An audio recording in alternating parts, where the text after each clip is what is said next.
But you can use it for lanterns, things like that. While a tower shield is just like a super shield, we can actually use it to get cover from arrows and things of that nature.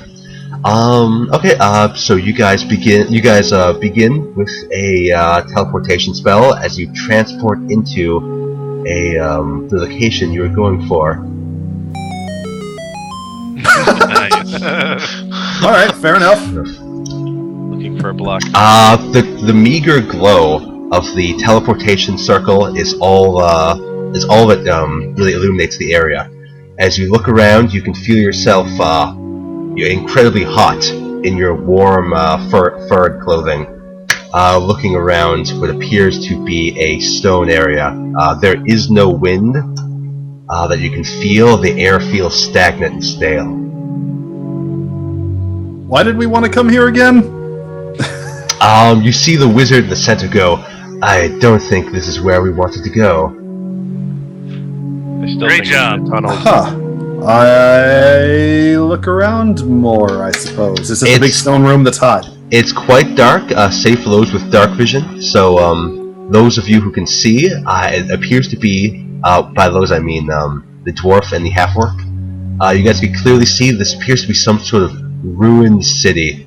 The walls appear to go up into the sky. They appear to be made out of just pure rock, and they go up into the sky further than you can see. You appear to be underground, and quite deep underground at that. As a dwarf, do I know what kind of rock it is? Limestone. Go F yourself, you know. What is that? Is that going to help you? Well, is it limestone? Are we far away from where I expect to be? You guys wanted to be on the surface. You appear to be underground. Alright. The half-orc is clearly uncomfortable. So this is like the guy in the center here, this is the wizard that did it? He's the wizard who did it, yes. Alright, I kind of turn to him and go, care to try again? I can't without proper ingredients. I didn't expect this to happen. Wait, so you teleported us here without a way to teleport back? Well, we were teleporting to the city of Winterhaven. I didn't expect to arrive so off course. Is So we're limestone stuck. an ingredient you need? He shakes his head. He takes out a small black crystal. You see it's about the size of his palm. He says, this was once red and glowing. I require you to find it. Red glowing rock. No problem, how hard could that be? He throws it to Edric. I catch it. Do I have to do a dexterity check to catch it? Because I don't No, of course not. That's we play by really cool. Unless I'm throwing like a bomb towards you, you don't have to roll to catch it. And I'd appreciate it if you didn't, but alright. Don't tell him what to do. Kane just grunts. Yeah, Look at it. Have I seen something like this before? You think you've only in previous teleportation things have you seen this before? Because they always use the same kind of crystal. He looks around and says, "This appears to be a ruined city. Perhaps they have a supply shop we can ravage." I'll stay here. I'm gonna stay here and protect the portal. You know what to look for. You see him snap his fingers and he goes invisible. Oh, but I'm still here. Don't worry. Okay, good. Edric looks relieved then, because I was like not too keen on leaving our ride here alone in this ruined, spooky city. But all right, cool. Don't worry. So, I cannot escape without you, and right. I will be fine from creatures within. Elmer will pull one of his short swords and lightly poke at the area where the mage was. You see it stop abruptly here. Ow! What was that for? Just checking. I think we can take his word for it. Yes. Yeah. You guys can see that there are several things. Actually, how far is this? Yeah, cool. You can actually see up to right here, which you can see about a 2-foot barricade. As you look, I'm sorry. Down to the south, you see what appears to be a 2-foot barricade of a mix of run and fresh wood. As you look to your right, you see more of the city. It appears to be relatively, rotten and old and ancient. Do I see any fresh tracks or fresh tracks? Animals? Give me. Oh, you're a ranger, right? I am a dwarf fighter. Okay, then no. Unless you give me a survival check. You feel free to give me a survival check. Looks like mud to me. Does Elmer see any fresh tracks? Yeah, both of you can give me a survival check. One of you will be better at this than the other. Oh, survival! I have that. Yes. Did you So what do reveal I areas? You would be your wisdom plus 2 if you have the skill. Oh, So I have wisdom is survival, zero. fantastic. so I do 20 plus 3 is the dice roll? Yeah. Okay. Did you reveal the area? It's still black for me. Oh, I'm sorry. I revealed and then I made everyone come to the thing. Can you see it now? No. You guys are on the page, right? You guys can. Yeah, I see. I can see it. Alright, I'll refresh it. Yeah, Probably you refresh. That's right, Yeah, reloading. that's cool. So Bumblebeard, you start looking around and you do see tracks. They appear to be fresh in the dust, but they appear to be the invisible man who is kind of circling around you guys. Stop walking! No. Well, It's just going to start off to the southeast. yeah. While Elmer looks around, you can see fresh footprints. They seem to match Kane's, but they're going that way. Okay, great. Thanks. There's by match Kane's they look very similar, but Alright, so- they appear to be barefoot. In addition, they're going this way, kind of going back and forth through this kind of area. You definitely could tell that they go in groups of about 2 to 4. So orcs. Can I see any more once I'm down here? Yeah. You absolutely can. You see about that, and once you get about there, you see a small creature jump on top of the barricade. So he's about 2 feet high, so he's about almost at eye level with you at this point. Behind you hear like Edric yelling, "Hey, don't wander off too far by yourself." Yeah. He takes a spear and says, "Back, orc! Back! Go back to hell where you came from." He's trying to swing at you with a spear, but he can't really make the distance. And then the child screams in the distance. And just be like, guys. I will run forward and say, I know he's scary, but he's with us. He's got reinforcements. You see him drop his shield and dagger. He says, "Please spare me. Do not grind my bones to make your bread." I hold up my. What does this creature look like, by the way? Is it like? He appears to be a gnome. He's about 2 feet tall. He's wearing a small pointed hat, which kind of goes over his ruffled hair. He appears to be using makeshift weapons, including a shield made of rotten wood and a spear that is kind of made of looks like stone. Looks like it was part of a statue once. John, am I here? Is Libel here? Libel? Yeah, this is his token. Yeah, this Libel. He's. Oh, I'm sorry. I mixed Libel up with the other guy. I forgot. Yeah, you can put your names on these tokens. Yeah. I did, but it didn't show I up. tried to, but it didn't come up either. Okay. Did I put it in the wrong spot? Oh, I probably should adjust it. 1 second here. Boop. Okay. Well, Okay. I'd like to. I could So, try to. Libel is not there. Instead, is this guy here. Barricade. All right, I'm gonna like sort of move where I moved myself before because I'm supposed to be all like the super nice guy here. Sure. I kind of step forward, like I got my hands out to my side. You can see I'm not holding any weapons or anything, and I just say, "We mean you no harm. We are not exactly sure how we got here, but we're not here to pick a fight with you." He kind of raises an eyebrow and says, "Are you sure?" I'm pretty sure. No. I'm not sure exactly what. I can imagine what this looks like, but really we came here by mistake. Where is this? He says, "This is the city of Blingdenstone. Well, lost and never claimed." Where's that? He says, "You're in it." Have I ever heard of this city before? Give me a history check. Okay. And if I do not have that, is it just a roll d20? Yeah, just roll d20 plus your intelligence. Not having the skill is going to make it a lot more difficult, though. Oh, okay. D20 plus. It's probably going to intelligence. increase the DC to like 20. Roll D20 minus 1. I just want to see what this does. Yeah. Nope. Actually, that's Even not with bad. you have the skill, so even with a 15, you've heard the name Blingdenstone. You know it's an underground city. That's about it. The name like Stone, I thought it might have been Dwarven. Unfortunately, no. And it's not near the surface where your people tend to hang out for trade and such. Alright. I see. I didn't know that gnomes lived underground. Honestly. You can see his skin is pitch black. He looks similar to a drow in his skin, but he appears friendly in nature. Oh. All right. Well, hang on a second. Need to check something here. You kind of itches his scruffy beard. All right. Yep. Athletic, religion, persuasion, insight, survival. Okay, so. All right. Well, I guess I'll just say to him. Okay, so we established that. Well, you know what? I'll just introduce myself. I just say my name is Brother Edric. I'm a paladin of that god that I worshipped, whose name I already forgot. Azarath. Of Azarath. He says, I'm Blingdenstone. I'm a gnome conscript. He kind of gives you a half-hearted bow. Alright, I return it politely. And I just Conscripted you. He says the Borough Warden. I see. Is that who rules here? He nods. Oh. Well, clearly you were expecting someone not quite as friendly as us. What's happening down here? He says, we've had some issues with orcs. I frown at that a lot. He kind of looks over at Kane, the half-orc. Kane just kind of scowling the entire time. The goblin kind of backs off, and you're scowling. He's not a fan. I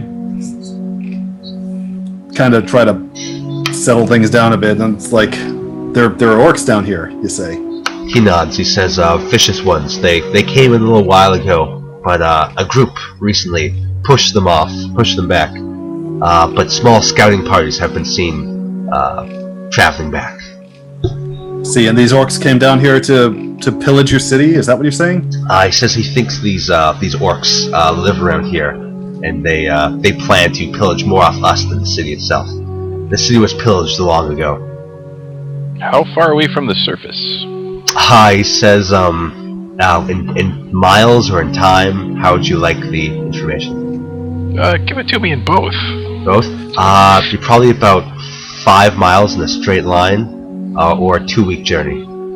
Oh. I see. I have the gem that the wizard gave us, right? Yeah. Okay, I kind of get it out of my pouch or my pack or whatever it is I put it in, and I kind of say, well, perhaps we can do each other a favor here. You said the orcs are. Did he say which direction they came from? I assume off to the northwest or something. He says they once lived in the northwest, but since they were slain, we do not know where they lie anymore. They come in from far away and scout to see if our defenses have weakened. I see. And since this is where your defenses are, I assume they come from sort of that direction as I point behind. He says this is an external part of our defenses. There are much more open places than this, which is why this area is only defended by me. All right. Well, and you said that there was what was it? The warden was in charge down here. Yep. Is he a gnome such as yourself? Very much so. I see. Well, I have a proposal, perhaps. I could just explain this to you, and if we need to get clearance with him, we can go see him. But I hold up the gem. I say, this is part of the spell that brought us here by mistake, and this is apparently exhausted. We need another one of these. You see his hands are kind of gently floating towards the orb as his eyes kind of open wide. I'm not kind of snatching it away, but I'm just kind of holding it where it's out in front of me. I'm not handing it over just yet. But do you, by any chance, have a few of these down here? He says, I'm not sure. Perhaps in the old shop that was once kept by Shadow Song or Shadow Heart. He says, I forgot her name. I never really. Forgetting names seems to be going around. Yeah, he says she has a shop in part of the reclaimed city. You could go there and see if you can find what you were looking for. All right. Well, what I was thinking of proposing was perhaps my associates and I go sort things out with these orcs in exchange for another one of these. Does that seem fair to you? He says, I am not a diplomat. I am but a humble guard. All right. Well, I suppose you could, if you wouldn't mind taking us to someone who is. Perhaps we can work something out here that'll benefit both of us. He sadly shakes his head and says, I cannot leave my post, but I can point you in a direction. He says, just south of here is plenty of people. They're training right now. And do we pass this abandoned shop on the way? He says they can give you better directions from there. All right. Well, I think I found. Sorry. Kane's just going to start climbing over the barrier at this point. Yeah, the barrier is about 2 feet high, kind of spiked. Climbing over it just means raising your one leg, to like a medium height. Just stepping. Before I pass over, I kind of like make a motion like I'm offering to leave my sword here with him if he doesn't trust outsiders wandering around armed in here. He says only the orc are we suspicious of. He kind of gives a growl out. Oh. Yeah, he apparently can be kind of a handful sometimes. Well, I'll keep an eye on him, if you like. He says thank you. If he's willing to let me pass, I'll go past. Yeah. He steps out of the way, and he offers a hand to help Elmer up. He's only about 2 feet tall, and he helps him up. He does not. He offers the same thing to the dwarf, although if he does attempt to help him up, he will fall this way with the dwarf, not the other way around. I'll just pat him on the head on my way over. He's not a huge fan of that, but he appreciates you not slaughtering him immediately upon getting past him. As you guys enter in, you begin to see a light come streaming from both the left and the right, as well as sounds of what appear to be fighting and production.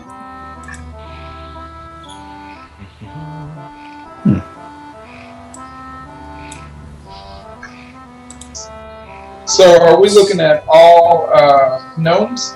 All gnomes, yes. They appear to be practicing fighting giant individuals. Well, giant compared to them. For you, it's the same size. You see angry orcish faces have been drawn crudely on these guys. I respectively suggest the orcs sort of stand in the middle of us all. But apparently he's done it. Yeah. So I'm kind of curious. Yeah. We have like as Kane. Oh, you have 4. As Kane enters, you see this guy turn. He kind of drops his weapons, goes into a fetal position. Goes, "I'm not ready. I'm not ready yet." I try to hold up my hands and just say, "You don't have to be. We're not here to cause trouble." Yeah. I look at the one that went into the fetal position and I just go breakfast. He begins to bawl out crying. Kane, And then I please start contain laughing. yourself. As you look around, Elmer, but you can quickly tell that most of these guys are using very crude weapons, as well as some over here are just waiting in line just to get any spears they can. It appears they don't even have enough weapons to practice with.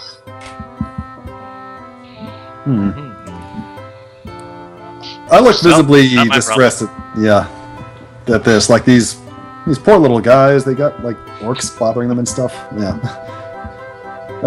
Being all lawful good and stuff, but somebody kind of shouts out from above you. You see him kind of dressed in looks like military garb, but seems tattered and ancient. He yells down at you with his snarky little voice. "Who goes down there?" travelers from the surface. We came down here by mistake. Says, "I, not many who come down here come here purposely." Says, "What are you here for? What are you looking for?" A way out. Says, There's an abandoned shop. Let's just "Door to the south."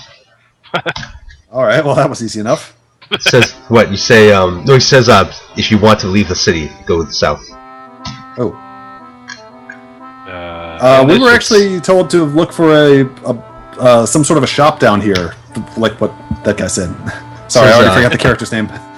Says most shops are closed down. That's alright. But are they locked? You see his face kind of turn sour. He says they're boarded up. If you wish, go to the south. That is where the market is open. Thank you, sir or madam, whichever you are. You seem to shake his head angrily at you. And I just keep going to try to keep up with Kane, who apparently is just determined to charge ahead. He's an orc. Honestly, if he didn't do that, it would be weird. Essentially, yes. especially seeing as they don't like orcs, I was just going ahead and quickly exiting the room before I decided to have breakfast. Yeah. As you go around the city, the place is very well lit.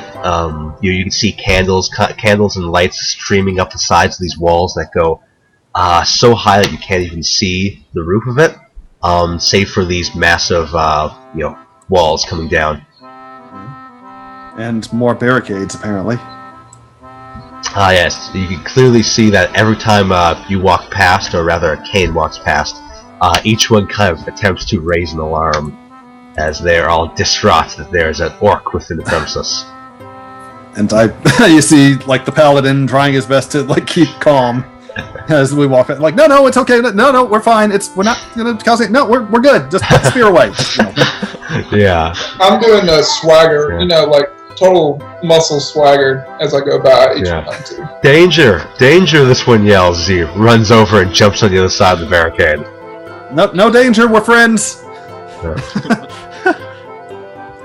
As you get to this well-lit area, and for some reason that stuff's acting up. Don't know why. You can see the area bursts open into what appears to be a large market. The smell of boiling, what's the word? The smell of boiling mushrooms and of water, and the sound of water spraying and talking and bartering goes on loudly within these halls. As well as you see over here, there are large statues. They appear to be in a circle. A little Swarfneblin in robes seems to be trying to adjust small crystals within each of their palms. Over here you can see people bartering clothes and such, as well as people line up for food from what appear to be a ruined building. Many are drunk and make merry, and you look at these tiny little tables that all appear to be meant for creatures much smaller for you, save for Elmar, who finally believes he's home. Yeah, Elmer's just heading straight for the food. Yeah. Kane's just going to literally use one of the tables as a seat. Do you plan on using an occupied table as a seat? Okay. Yeah. You can see that table's not occupied, but you sit on it, and you can feel the wood bend underneath your large weight. Elmer grabs a pot of did you want to lay down a silver or a coin? You just lay out a couple of copper as you pick up a bowl of steaming mushrooms. Elmer, bring food. You have a skewer, but not a. There appears to be no real forks. It's just a spike, essentially. So how are these mushrooms? Is this like a stew, or is it just? It's just steamed mushrooms, honestly. Yeah. Okay. Then okay. It's a bowl of water with mushrooms in them, I guess. Yeah. Rumble would like to inspect these statues with the gems and see if any of them is the gem that we're looking for. You see that none of them is a gem you're looking for. These the ones you had glows black, and the one you want suspectively glows red. In addition, these ones all don't appear to glow at all. They don't appear magical. What are these statues like of? Are they just gnome statues? They appear to be gigantic gnomes, yes. But each of them has these weird items beside them. And this one appears to be facing all of them as if he doesn't trust them. This one appears to be guarded. This one appears to have a devil on one side of them, and this one a throne. This one an angel. You assume it's some sort of ancient elemental deities that they once cared for. Oh. Neat. Okay, and this guy down here is like working on the statues? Yeah, he's adjusting small crystals that in their open palm hands. Oh, all Is right. the craftsmanship of these worth admiring? As a dwarf, would I think this was good work? You're surprised that these aren't real. They appear so lifelike. Then I will compliment the little man on his fine quality craftsmanship. He shakes his head and says, "These were not my work or the work of any Swarfneblin. These were the work of the gods." So The work of the witch gods? I'm sorry, I missed the. He says the gods of the earth. He starts pointing. He starts going like Meglek, Moloch, Ragrog, Dongnog. And he continues on, just naming off these nonsensical names of these elementals. I look appropriately impressed. And then I see that like he's adjusting these crystals and all these statues have crystals. I kind of show him the crystal I've got, and I just ask him, "Don't suppose he knows you've seen one of these around here by any chance?" This is not recently, although I have seen in my youth. Perhaps a magic shop is what you seek. Had a feeling. There's one around here, right? I was told. He nods. He points over that way. Says, "Just follow to the west, and you will see the ruined building of the phantasmal glamours." Very well. Thank you, sir. And I start heading that way. He gives you a nod. And I will pat him on the head, and then I will move on. He doesn't appreciate your condescension. Probably because he's older than you, but yeah, a solid 300 years old. You guys look. You can.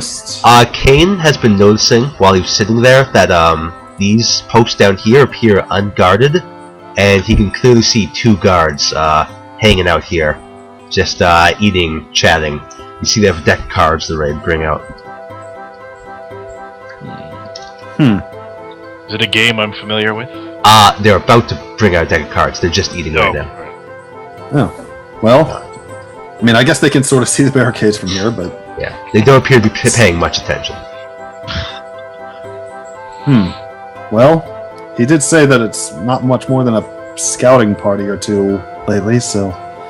Well, in any case, I'm not going to bother them. I'm just going to press on over here. Cool. To the north, you can see a man trading, or by man I mean, of course, no. No man. Yeah, no man. They're people. You can see he's clearly trading alcohol, and he's willing to barter for things like furs and meat and such, as a lot of people don't have down here don't have coin. Let me see something here.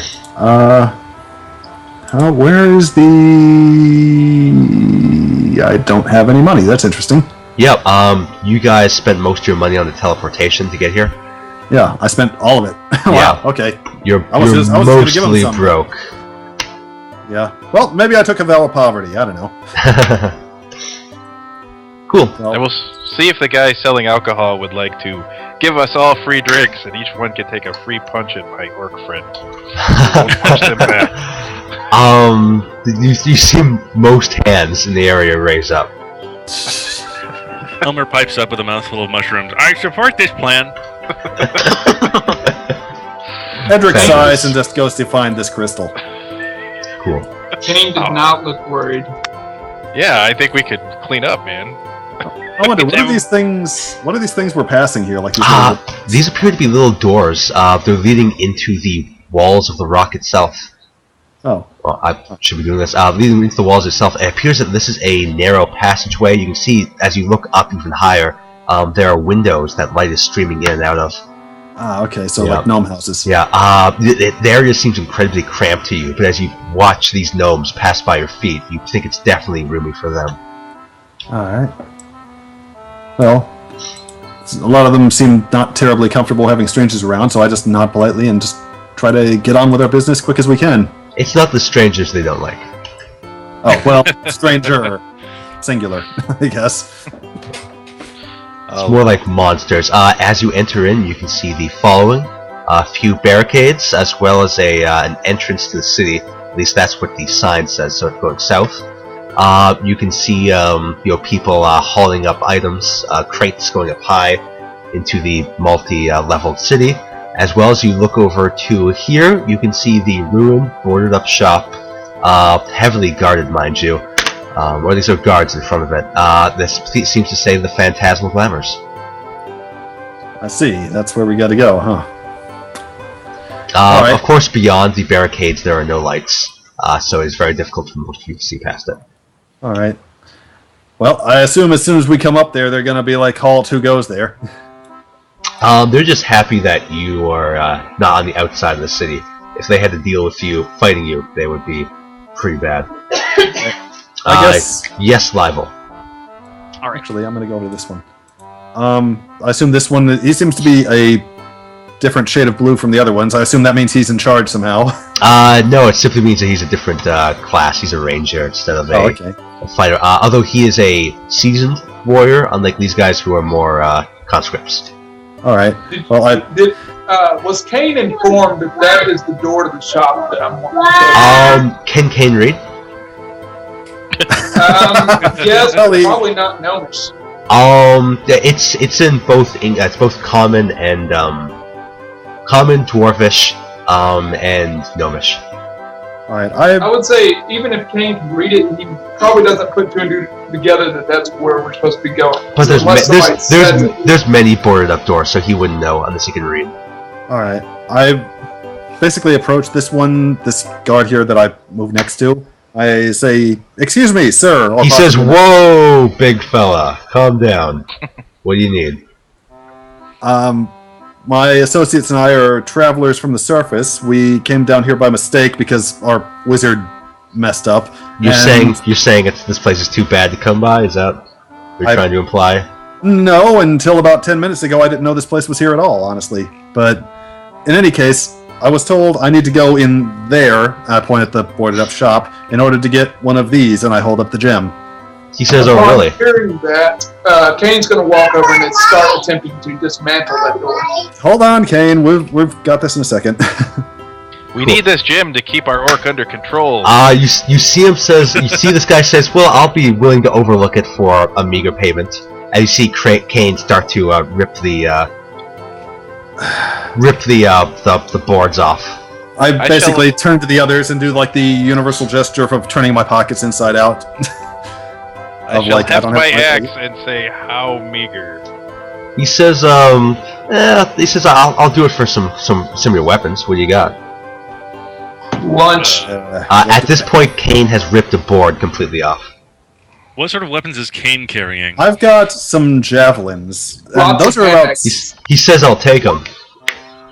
All right, I'm gonna offer him because basically a javelin's like this. It's basically a mini spear, right? It's like a 3-foot thing. I guess. A javelin. It's a javelin you can't use as a melee spear. It's one that's designed for throwing.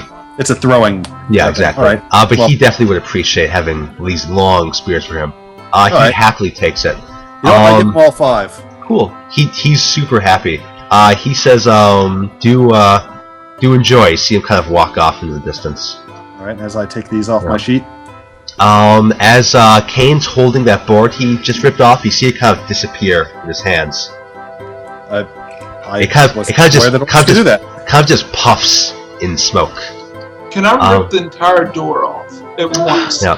As you look at the door and excited to rip it off, you start kind of gripping your hands into the wood that should be run, but actually feels really nice. You feel it open from the other side.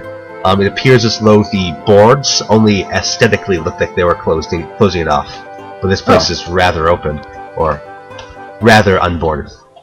All right, but I assume it's like dark inside and stuff, like nobody's home. As you look inside, not only do you see it is a well-lit area with small knickknacks and glowing things, but you see a small halfling who has opened the door for you, as well as a old Svirfneblin lady, which is one of the gnomes here. She is sitting off in the corner, kind of eyeing you as you just tried to rip her door open. Okay. Elmer pushes the orc out of the way and helps himself to the door. Well, hello there. I will try my best to stand up. I will try my best to impersonate an old gnome woman and say, "Ever heard of knocking?" You'll have to forgive him. He's an orc. I say an orc, and I start to grab at my dagger. Well, we have him somewhat under control, so there's no worry about that. We were told you have magical glowy curio thingies? I look around and say, "Yeah, there's a bunch of glowing things." You can see some glowing things beyond the glass on the walls, as well as costumes soon to be made for tiny women. Alright. From behind Elmer, I kind of hold up the gem and say, "Don't suppose you have one of these, do you?" Preferably glowing. I don't know, this is mine shop. And then I point to the old Svirfneblin. Okay, I got confused. Who are we talking to again? You're talking to this guy here. Oh. This halfling. Oh, he's another PC. Okay, alright. I got confused. Duh, I don't know. And then I'll point to the old Svirfneblin and I'll step aside. Henka waves. The old woman in the corner. The gnome lady who actually owns the place. Okay. I got confused about who we were talking to. That's funny. Dumb. Cool. So, all right. So yeah, I go in and say, "Good evening, my lady. We're in the market for one of these," and I hold up the gem again. She kind of looks towards and says, I do not have one of these, unfortunately. Assuming you require one of these exactly. Well, we're told it needs to be red and glowing. Says, oh, that's no problem. I can simply recharge it with magic. Oh, outstanding. It's going to charge you, you know.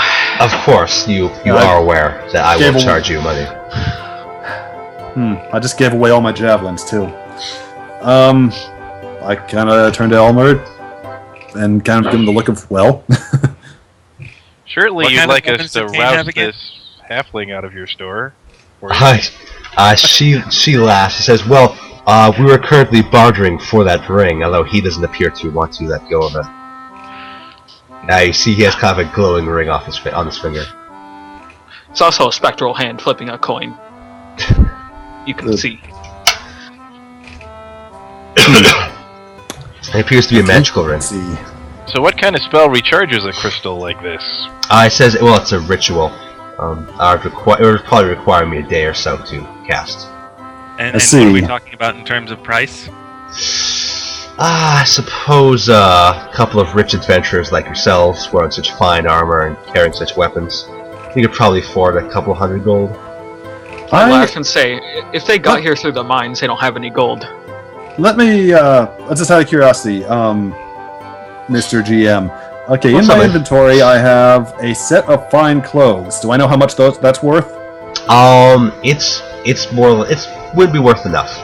Oh. Probably worth about, I think 50 silver. Equivalent about 5 gold. Okay. So, backpack, lockable chest, 2 cases, set of fine clothes, all inking pens, common lamp, 2 flasks of oil. Huh. Well, how about that? Well, I just say to the lady, well, I'm afraid I'm a little hard up at the moment. I don't suppose I could work it off for you. She says I'm not into humans. I will. Not exactly what I meant, but okay, good to know. Gnome lady, and say, back where I come from, a knight with a burly dwarf such as myself is worth far more than 200 gold. I will. Again, myself. She's not into dwarves either. Elmer is above. I look at Elmer and say, "That's a shame, because she's only into halflings." Take one for the team, Elmer. No. She says, perhaps you can do something for me. I'll smile. Okay. She says, well, do you see this fine ship to my right? Do we? Yeah, you look at it and you can see it appears to be incredibly good craftsmanship.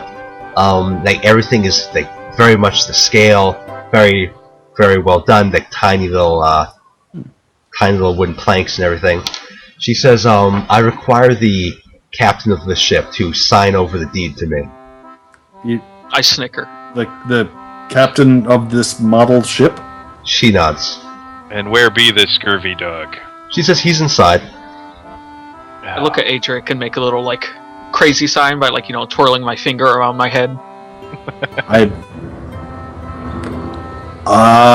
Do I see any tiny people on this tiny ship? You see no one. You believe her to be incredibly insane at this point. Well, I don't know, magic, you never know what's going on, but how has he resisted your ample charms before now? Well, she kind of winks, and she says, well, after I put him in there, he basically hid inside, and now I can't seem to find him.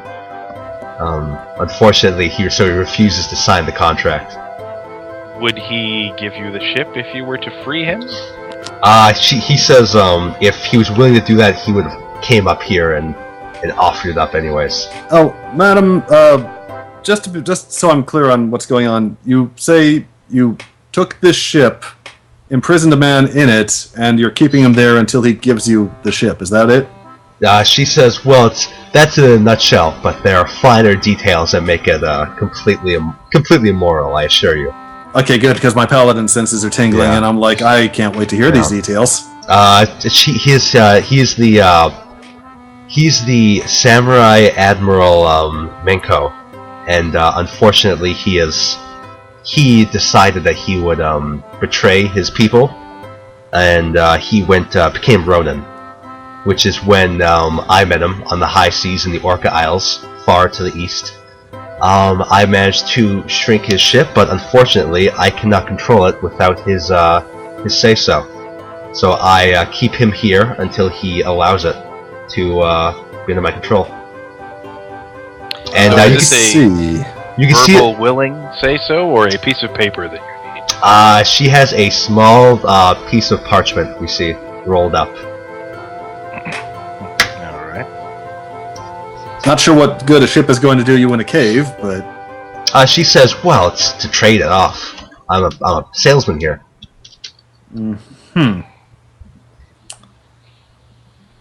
Alright, if you're willing to, and she brings up air quotes, convince him to sign, I'll be more than happy to allow you to do this. Would it be possible for you to shrink an orc to the size where we could put him on the boat? She says, well, I doubt he'd be able to take him. The samurai Henko is surprisingly strong. Perhaps if I shrunk all of you, you'd be able to perhaps do it. Will he relinquish possession at his death? She says, I'm not sure if that's how the rules go. I would prefer if you didn't kill him. Could we maybe turn the ship upside down and shake it until he comes out? She laughs and says that would most likely break the ship, and it is not worth it to me. I'm trying to just rack my brain to see if the gnome who we first met at the gate, if he mentioned any other way to get one of these stones. Oh, he sure didn't. The paladin is displeased with this turn of events. But, okay, so basically the deal is this guy betrayed the gnomes then, is what you're saying? No, he was a pirate on the high seas. Oh, okay. Well, a long time ago. She should have said pirate, then I'm perfectly okay. Well, yeah, she said he went Ronin, which is essentially gone pirate. Okay, I was, again, terminology. No problem. All right. This is a character from my pirate Japanese Oriental game, so... Oh, samurai pirates, that's kind of badass. Yeah, which is why I made a campaign around it. But I suppose if you have some spell to make us fit on this ship, we could try to work something out with him. She says, of course, and you see her take out a small vial, and she says, just a sip each. We don't want you becoming too small. No, we certainly don't want that. So I check my... And how do we become large again? She says the effects will wear off in an hour's time. So, if you do not escape the ship within an hour's time, we are going to have words. Oh, I have no intention of spending more than an hour on this ship as I examine the vial or whatever she just gave me. Yeah. You see it's filled with a purpling liquid that seems to rise and lower like the tide of the ocean.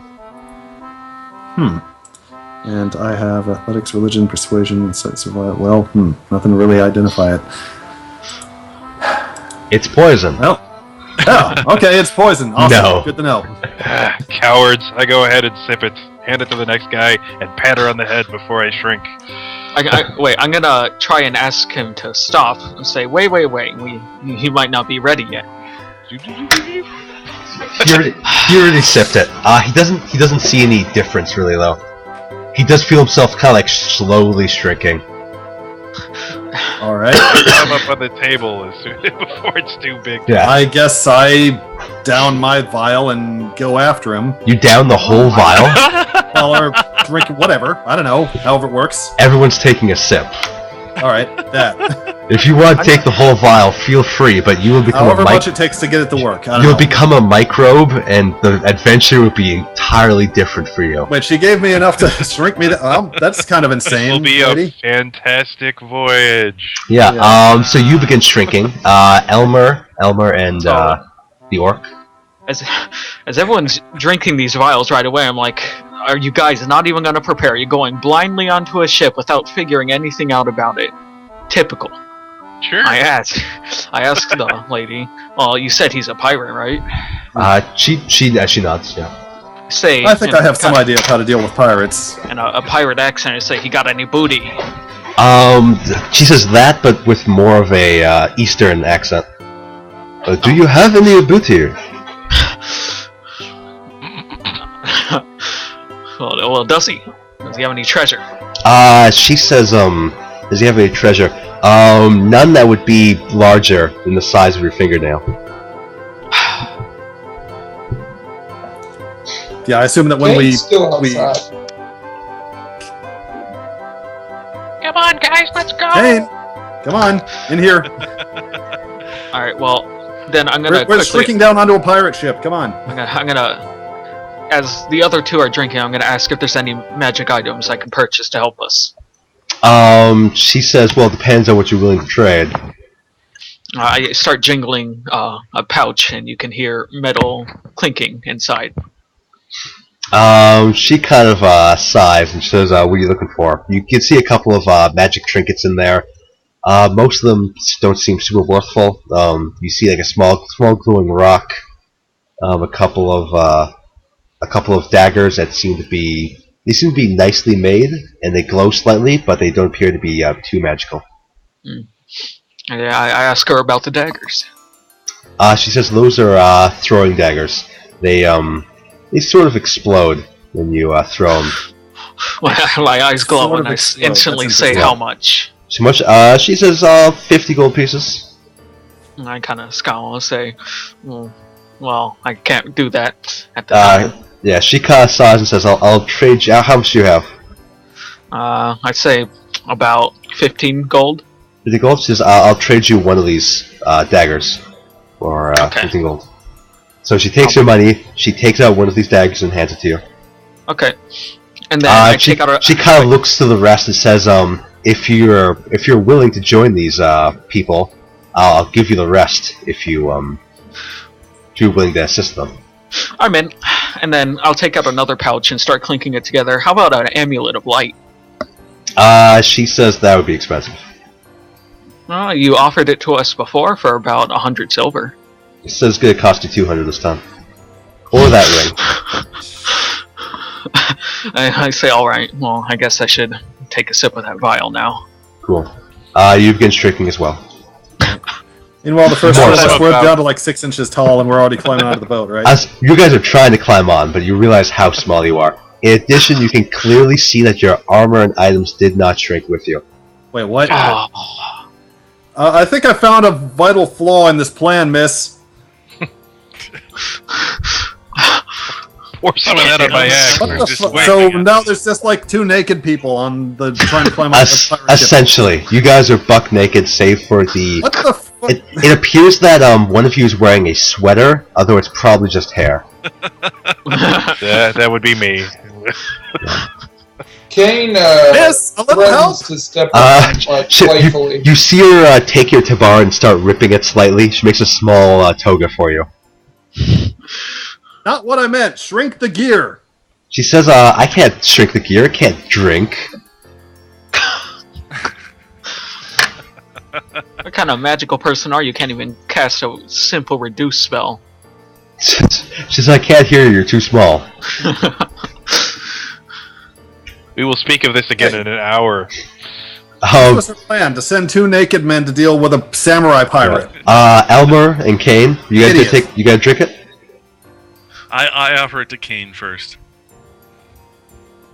Kane looks at it for a long time, and then he takes a minute to playfully threaten to step on the cleric, and then he takes a sip.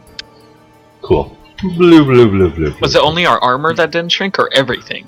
Everything, nothing, only magical items shrunk with you, including your dagger and your ring. In other words, nothing. Yeah. Yeah.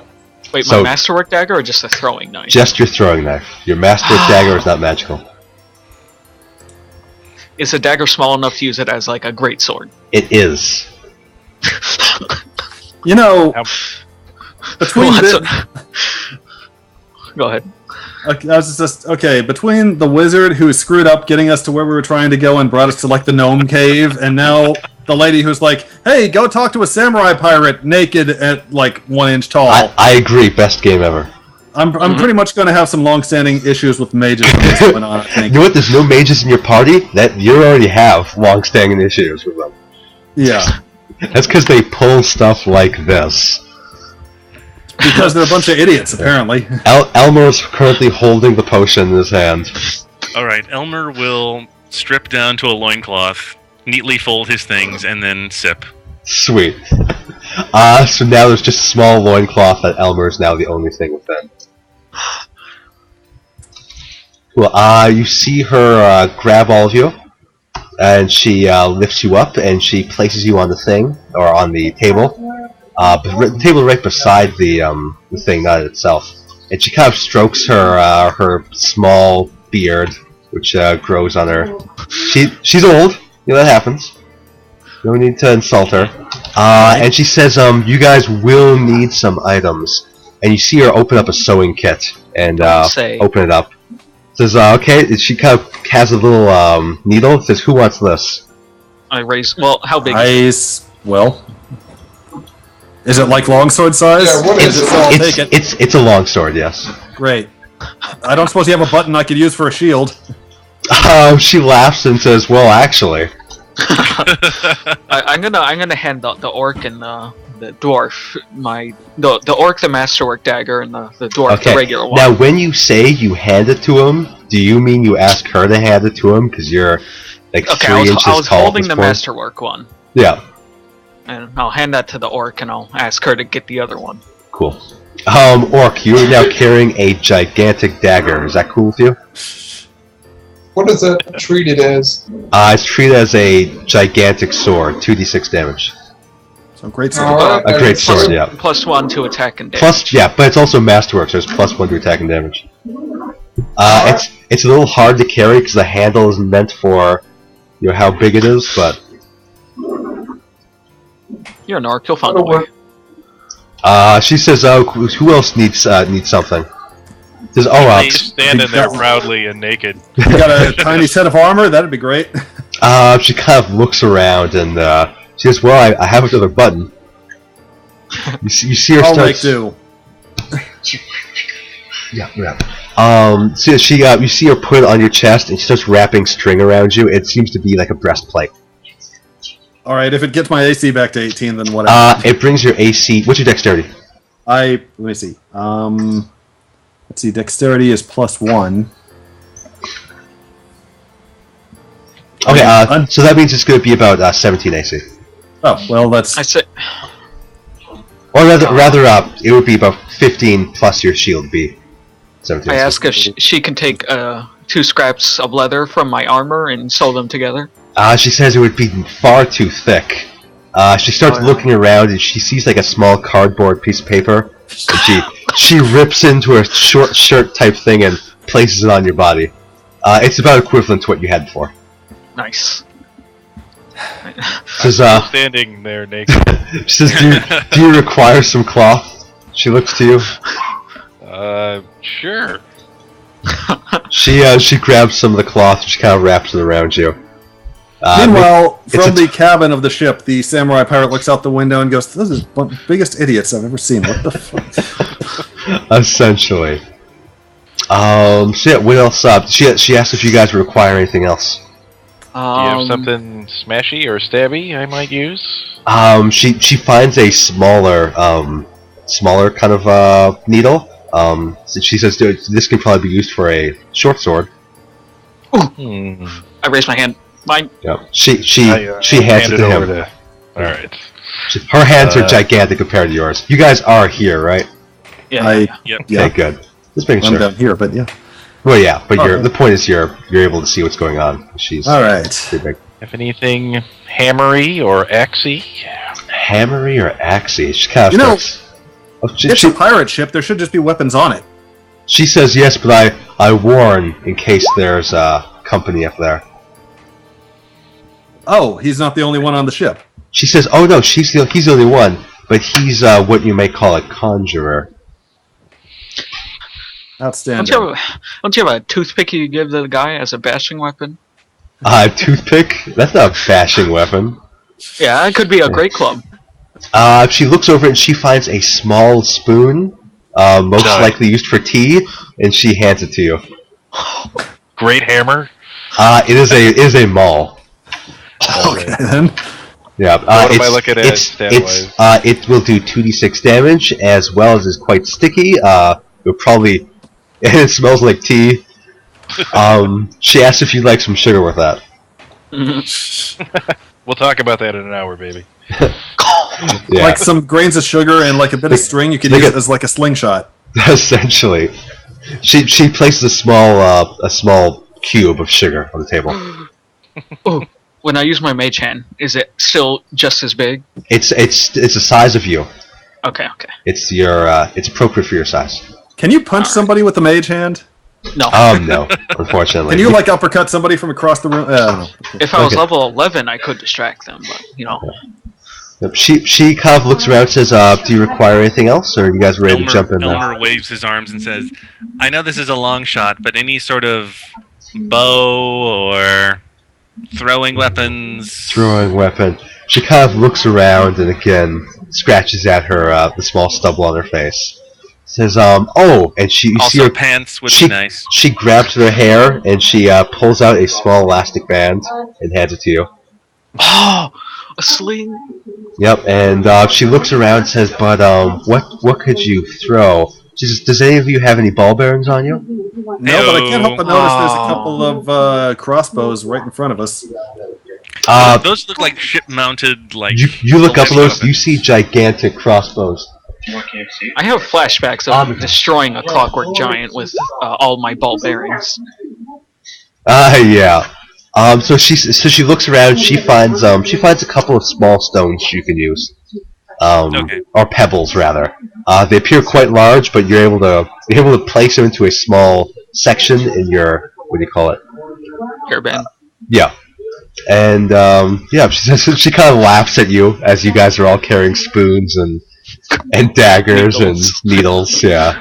And she says, "Are you guys about ready to go?" Hands, please. You watch. This is going to turn out to be a massive prank, isn't it? She's gonna be like, "I can't believe they did that." And then she starts rubbing the head of what's his name, Rumble, and says, "So precious." I'll just say you wouldn't happen to have another one of these needles, and I wave my short sword-sized needle around. She looks back and she takes a small bent one and says, "This is more like a rapier, but it's not really well made." Is it inferior? Yeah, it's broken. It's bent. Oh, okay. All right. Wish I had a rapier. That'd be nice. Yeah. Oh, yeah. Unfortunately, it would be one with a short sword. So is my AC still 17, or has it changed? You have what are you wearing? It was cloth, and she wrapped it around me, I think. What were you wearing before? What's it say on the character? Chainmail. Chainmail? No. It would be significantly lower. If you want, she can find you another. She can attach a button to your chest. Sweet. Cool. She does it, and your AC is now probably about 15 or 14. Okay. Well, really? So mine is now 17. What does a button count as? It would be like a breastplate, so it should be about 15 plus your dex. Yeah, it's heavy plate, obviously. So I'm assuming I get something for leather armor. Anything? Oh, she takes a small gift card and she starts ripping it systematically, and she wraps it around your body. It effectively acts as leather. The warriors of the Amazon wear these. Yeah, it'll be about the same as yours. You see these big words, "Love Mom," written on cane now. The big heart. Well, I guess without further ado, we should move on before She continues to giggle. This is just too great for her.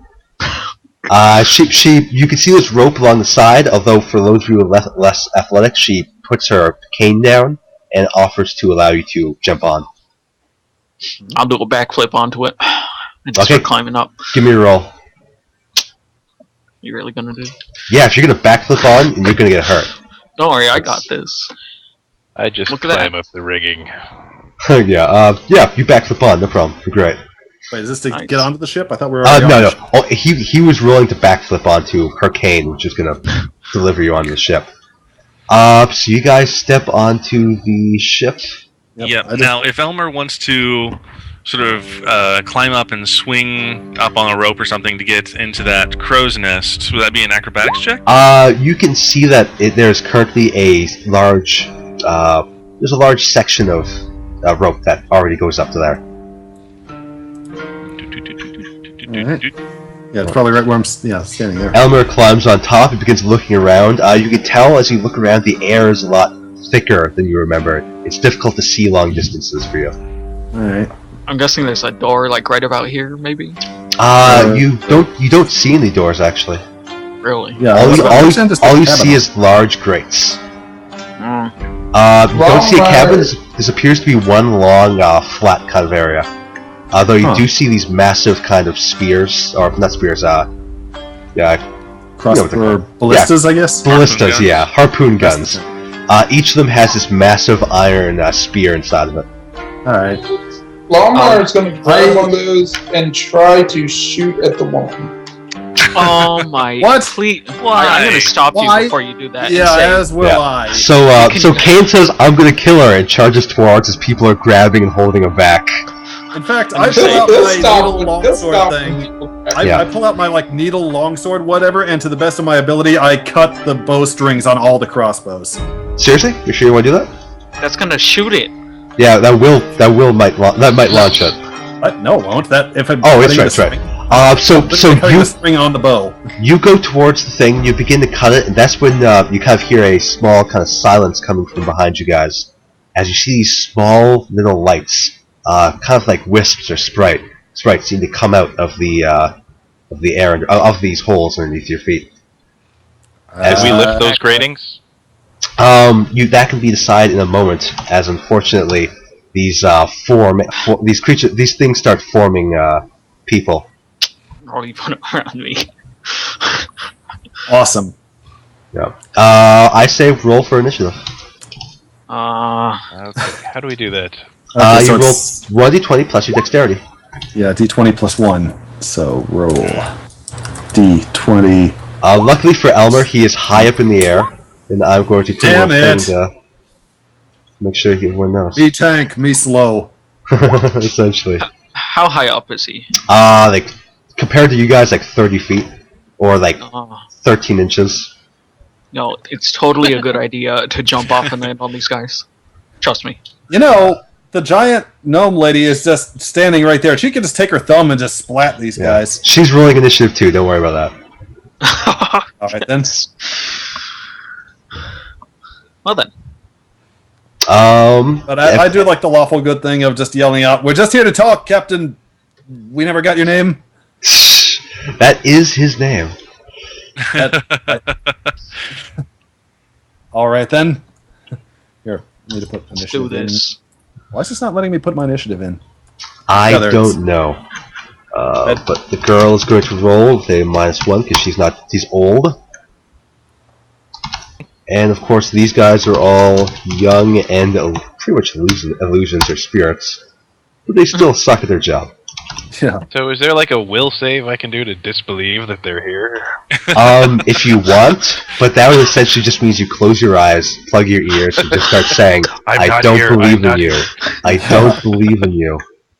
Meanwhile, actually no. Okay, I'm just trying to keep track of who's who. Okay, so Elmer's our ranger, and Rumble's a fighter, and Kane's the barbarian. Who's the squishy guy that I need to be tanking for? Hi. Who said that? That's like great. Halfling, we just Libel the thief. The one who's in the middle of everyone. Oh, okay. Yeah, he's a rogue. Elmer, you're up. You can see these guys clearly on the ground, about to strike at Livel. Okay. Now, do I have a certain number of rounds of ammo that we're working with here?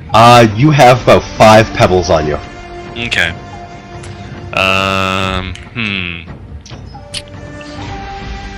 Each one does about 1d4 damage. Okay. I am going to... Man, it's only been an hour so far. That's crazy. Yeah. I'm going to take a shot at this guy on my left.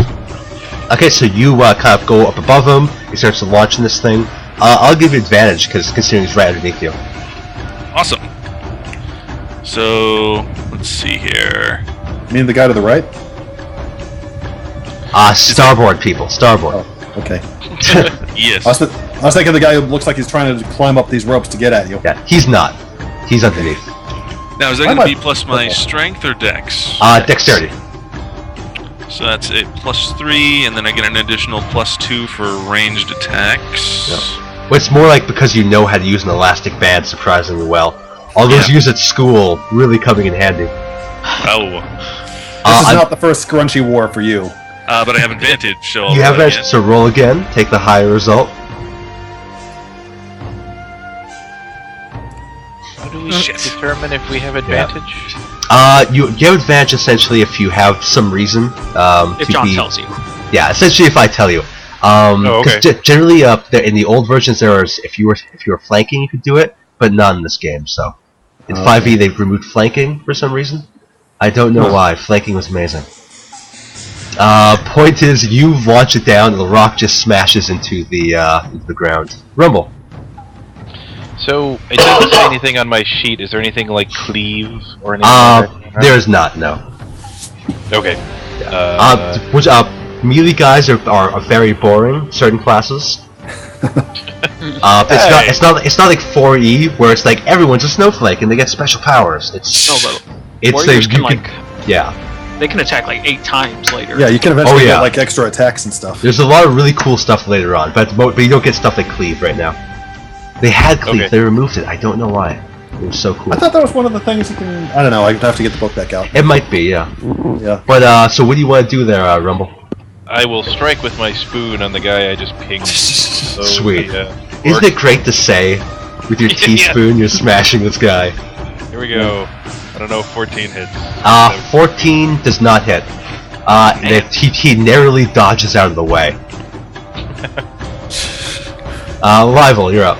Alright, I'm gonna use my cunning action to disengage. Sweet. And I'm gonna go right here. Cool. You can go through him because you're a halfling. Yep. And then I will just try to... his legs?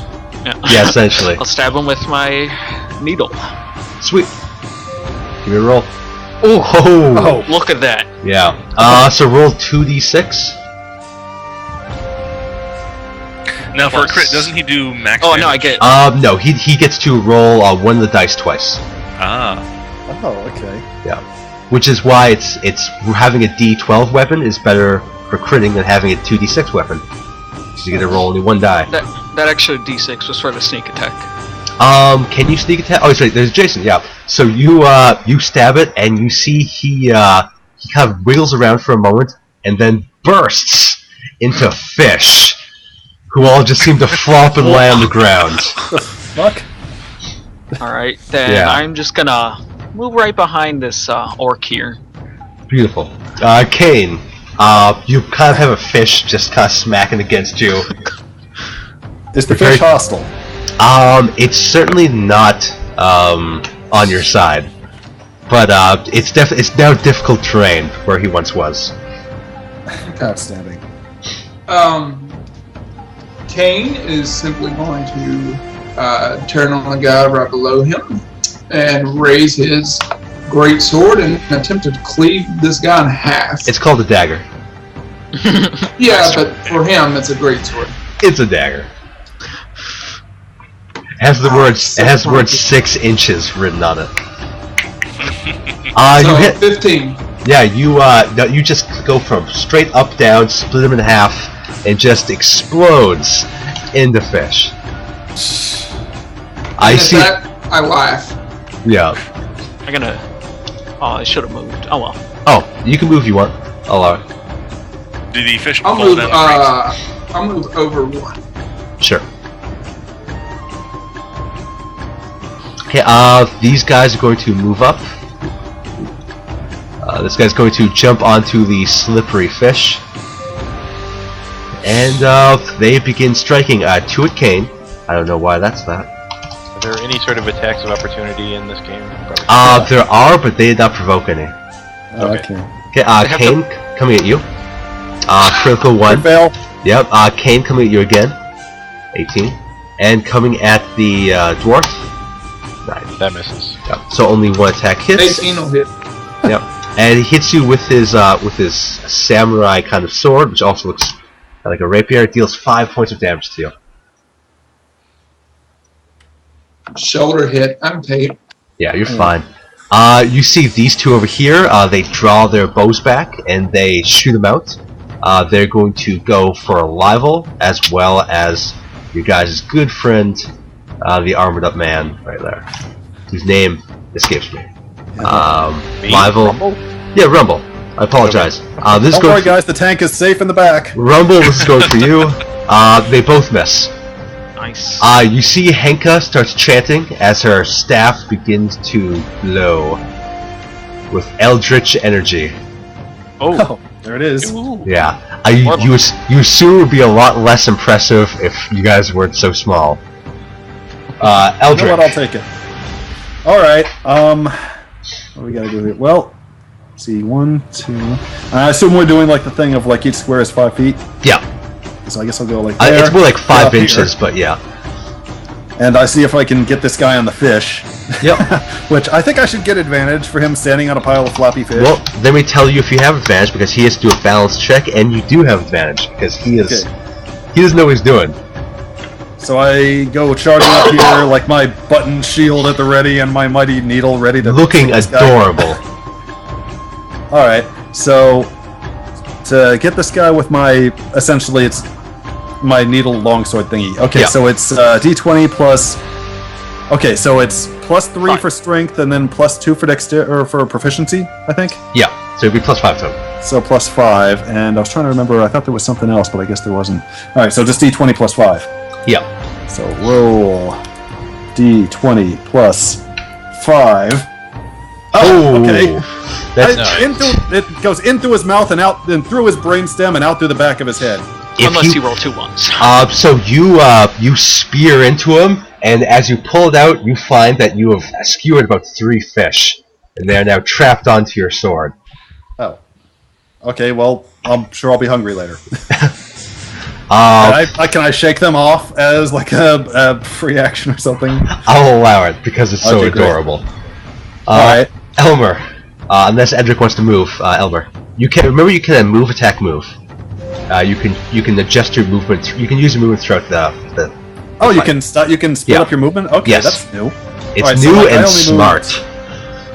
I moved like 10 feet to get here. Yeah. Can I? Well, I suppose bull rushing would be an attack, huh? Yeah. Okay, I was gonna see if I could like knock this guy away, but I guess you know what, the dwarf can handle it. I guess I'll just stop here for now. Yeah. At this time, you just went. You guys see for a couple more of these things fly out from under here. Yo. Oof. Huh. Oof. They all yell out "Bonsai" and begin their charge. Elmo, you're up. Bonsai? What kind of crazy Spanish is that? Yeah. Is that some sort of Elvish? Because they're clearly not Asian. Elmer, go for it. Alright. I saw this dude take a shot at my halfling buddy, so I'm going to take a shot at him. Sounds great. Nice. Thank you. You're above him. I'll give you advantage for that, for being so well placed. Good, because I'm going to need it. Oh my... You are just... Unfortunately, these guys are surprisingly dodgy. So it turns out, trying to shoot a pebble out of an elastic band, not as skillful with that as, it's not great, bow. no. It's not fantastic. Rumble, you're up. Alright, I don't know how this would work, but I'm gonna give it a shot. With the scoopy part of my spoon, I would like to scoop this guy and toss him over the edge of the ship. That sounds great. That would be a strength contest between you two. Okay. That is amazing. So roll 1d20 plus your strength, plus you probably have proficiency in it, so I allowed you to get that +2 in there too. All you gotta do is beat up Nat at 20. So I'm rolling +5, right? Yeah, +5. Yeah, roll +5. Okay. And try to get A Do I 20 get or advantage higher. for having a spoon? I'm gonna say no. Oh, no. I used the wrong side of the spoon. No. Yeah, you try to smash him into the thing. Unfortunately, the eldritch energy coming off this is sort of acting as a small kind of blowing mechanism. As he blocks with his sword, it kind of blows him back and keeps him from being knocked out. Oh. Livel. Unless you want to move, it's Livel's turn. That would provoke, I'm assuming, if I tried to. Unless you move like here. But of course, that is also on fish territory, which requires a DC 10 to not select. Yeah, I'll stay where I am. Well, you can move through friendly spaces, right? But he can't attack well inside them. He can't ever stop inside a space. Oh. But yeah, you do have a certain dagger. I have a dagger? You have a throwing dagger that explodes. Oh, okay. I thought it was giant and I couldn't. No, it was magic, so it shrunk with you. Oh, okay. But I can't make 2 attacks a turn, right? No, I have it. I have it. Oh, you have that tiny dagger? Yeah, I was actually planning on using that. Oh, okay. So is it my turn? It's Livel's turn, yes. Yep. Alright. So is the mast in the way, like if I were to stand here? Only in the way of this guy. Alright. Well, I'm gonna move 1, 2, 3. I'm gonna move through Adric, then through Kane, and then right here. Cool. Yep, cool. Then I'm gonna take that dagger out of my belt and just try to chuck it at that guy. Cool. Give me an attack roll. With dexterity? Dexterity, of course, yes. Proficiency, yes. Okay, that's great. Yeah, unfortunately it goes wide. Roll me 1d20, no modifiers. Oh no. Oh god. Oh no. 7? Is this gonna be the thing where you just drop it on your feet? It goes wide, and this guy just kind of ducks right over it, and you see it kind of just fly over the edge and get lost behind the table. Alright, well, let's see. I'm kind of in a predicament here. Alright. I'm gonna use cunning action to disengage and move. 1, 2, 3. You moved 3 spaces away, so you can move 2 more. Yeah. So I was gonna move onto this fish and take the DC. Cool. Use the fish's cover. I'm throwing in the fish. Give me a roll me 1d20, just or run a balance check, which is based off acrobatics. It is acrobatics completely, yes. Ooh. Meanwhile, Kane, you're up. Yeah, you're fine. 22 is great. This time, Kane is going to take a horizontal strike at the enemy in front of him. Cool. Nice. Why is it that Kane keeps killing everything always? Because he's a barbarian. Yeah. Fish. And that's difficult terrain, correct? So. Yeah, essentially. I'm gonna just move straight on through up to here. The bonsai charging continues. ahead, roaring. Yeah, these guys love the fact you're charging ahead because it means that they can attack you. They're gonna attack you once, twice, 3 times, 4 times. One arrow shot at you, and yeah. So how many of those hit? 2 melees. 2 melees, cool. So you were dealt 2d6, so 6 points of damage. Yeah. How hurt are you? I am down to 14 out of 25. Oh, so you're probably okay for at least 1 more turn, huh? I'm fine. Edric, a shot's coming at you, but it bounces off your shield easily. Clang! Oh wait, no, buttons don't clang. Thunk! Cool. I guess. Yeah. So you begin to see the blast, basically go higher. It shoots off over to here. And it begins basically not in a way that could hurt the ship, but it begins kind of using force to hurt everyone. So everyone who isn't Elmer in that kind of area has to take a. Oh dear. It would be a Constitution saving throw. Oh no! You said force. Okay, never mind. Yeah. So Kane, Constitution saving throw. All right, let me check my comments. I'm just gonna do 1 for all of them. 17 with disadvantage because that makes sense. Yeah, they're fine. Oh dear. Do I have advantage on that? Your advantage? No. I don't see why you would. Okay, I was just wondering. Oh shit. Okay. So they take half damage, which means most of them explode. Into fish. Oh no. King. Does Kane turn into fish? Only if he was one of these summoned guys. Oh. Was he one of the summoned guys? No. Is he a bad guy that he accidentally... You guys How never much heard damage? about? 17? 17 if you fail. Bye bye, Kane. Yep, I'm down. I yell at the although lady I to think I check have the a fire. thing. I have a thing. Oh, I you have a do? thing that says when dropped to 0, you can drop to 1 instead. Beautiful. You drop to 1 point of hit points as you curse out the girl's name. Edric, Very you just saw that Okay. massive blast go off. I'm gonna step up here, and this changes my plan. I'm going to learn how casting works now. You Are you took an looking- opportunity attack.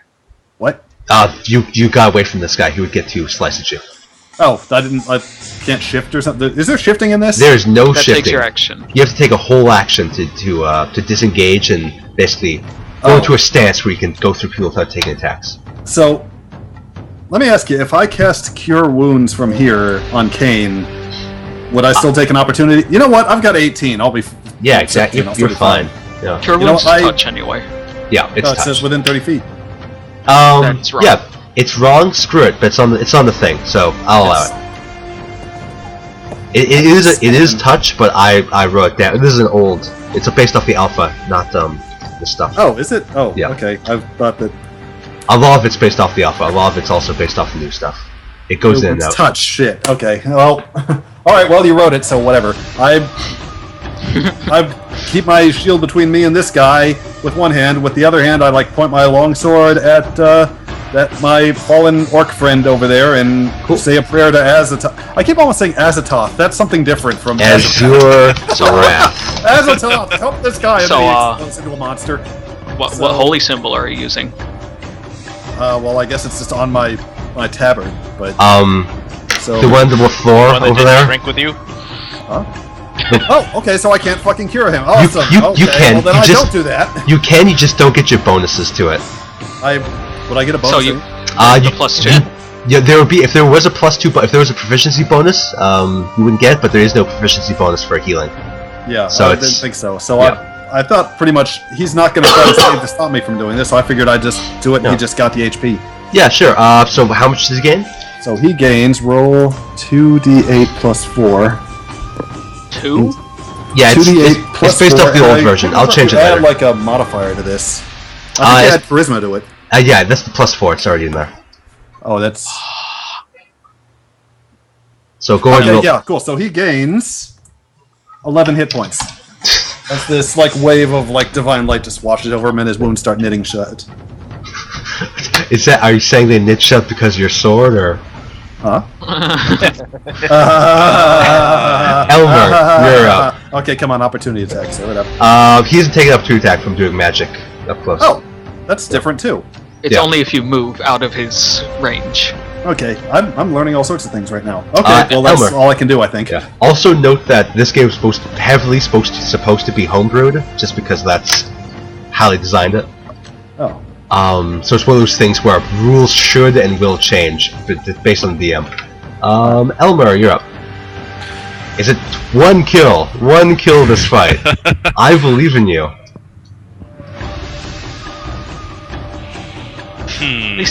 Okay, Elmer will set his sights on this guy. He will aim carefully, pull back on that little elastic band, and You have to swing it. little frilly hair scrunchy. yes! Hooray! You shoot it off. You kind of just cross your fingers, and when you see him explode in the fish, you know you did your job. Do these guys just have 1 hit point and they're spirits? Essentially. Yeah. Huh. Well, I wouldn't call them minions. Minions don't exist in this game, but they're just phantasms. Well, All right. now you have a bunch of rocks hidden in these piles of fish. Good luck. Yeah. I will gather the fish and shoot those. Alright, well, if So- we're out of combat, I come up here and ask Kane if he's alright, and I can't actually see your bar from here. It's the fish. Yeah, your bar's hidden in the fish. Kane gets up, brushes himself off, and Kurt nod. And out of character, I'm at 12 out of 25, so I'm about half down. Alright, so let's see, that was my one cure. I didn't specify which spells I had. I figured I just had one Cure Wounds and one Demand. You can use Cure Wounds again if you want. Yeah. Oh, they're not. Okay, So do I need better? alright. You have mana instead of the other way around. Right, that's one of the It's- things we just found out before. Fire and Alright, forget was always stupid, I think. Alright. How gained did that 60 spell more. go? Sweet. So you're now bursting with light. Your eyes kind of glow as the excess energy kind of sprays out of your face. I could have just used Lay on Hands and not. In fact, I probably could have, but I didn't. Could have, so- should have. Oh, I'm learning! Shut up! It's a one shot. You guys are fine. Yeah. But So that's the last of my spells for the day, so don't look for it yeah. again. I mean, I've got Lay on Hands, and that's about it. you actually have 3 spells per day. The 2 is wrong. So are we taking a short rest, I'm assuming? She No. says if you take a short rest, if you take an hour break, the spell will wear off. Yeah. A short rest is only like 5 minutes, isn't it? Short rest is an hour. It used to be, now it's an hour. So I guess no time to waste here. That was probably about 10 or 15 minutes we spent fighting the fish people. It So was it's more all like out- 30 seconds. Oh, even better. Yeah. each Oh, round good. is 6 seconds. Like, not each turn, but each round of Yeah. everyone. She only got 1 Eldritch Blast out, honestly, so. Oh, okay. Fair enough. Well, then I still kind of want to get this over with because I'm tired of being tiny and wearing a button. So I just yell out, She says, Alright, but you Captain." look so adorable. Captain, why don't you come I out here try- and discuss this like grown-ups? Pry the grating up with the spoon. You hear nothing. But you begin prying the grating up with the spoon. You flip it over easily as fish falls down. There's now a hole where this grating should be. Wait, On who the flipped it stairs or over? something? The guy with the spoon. The guy with Alright, so the guy with I like have fish +3 all strength. over me. As the tank, I go down first with my shield up. Cool. Assuming it's not a long drop. I want to check that before he...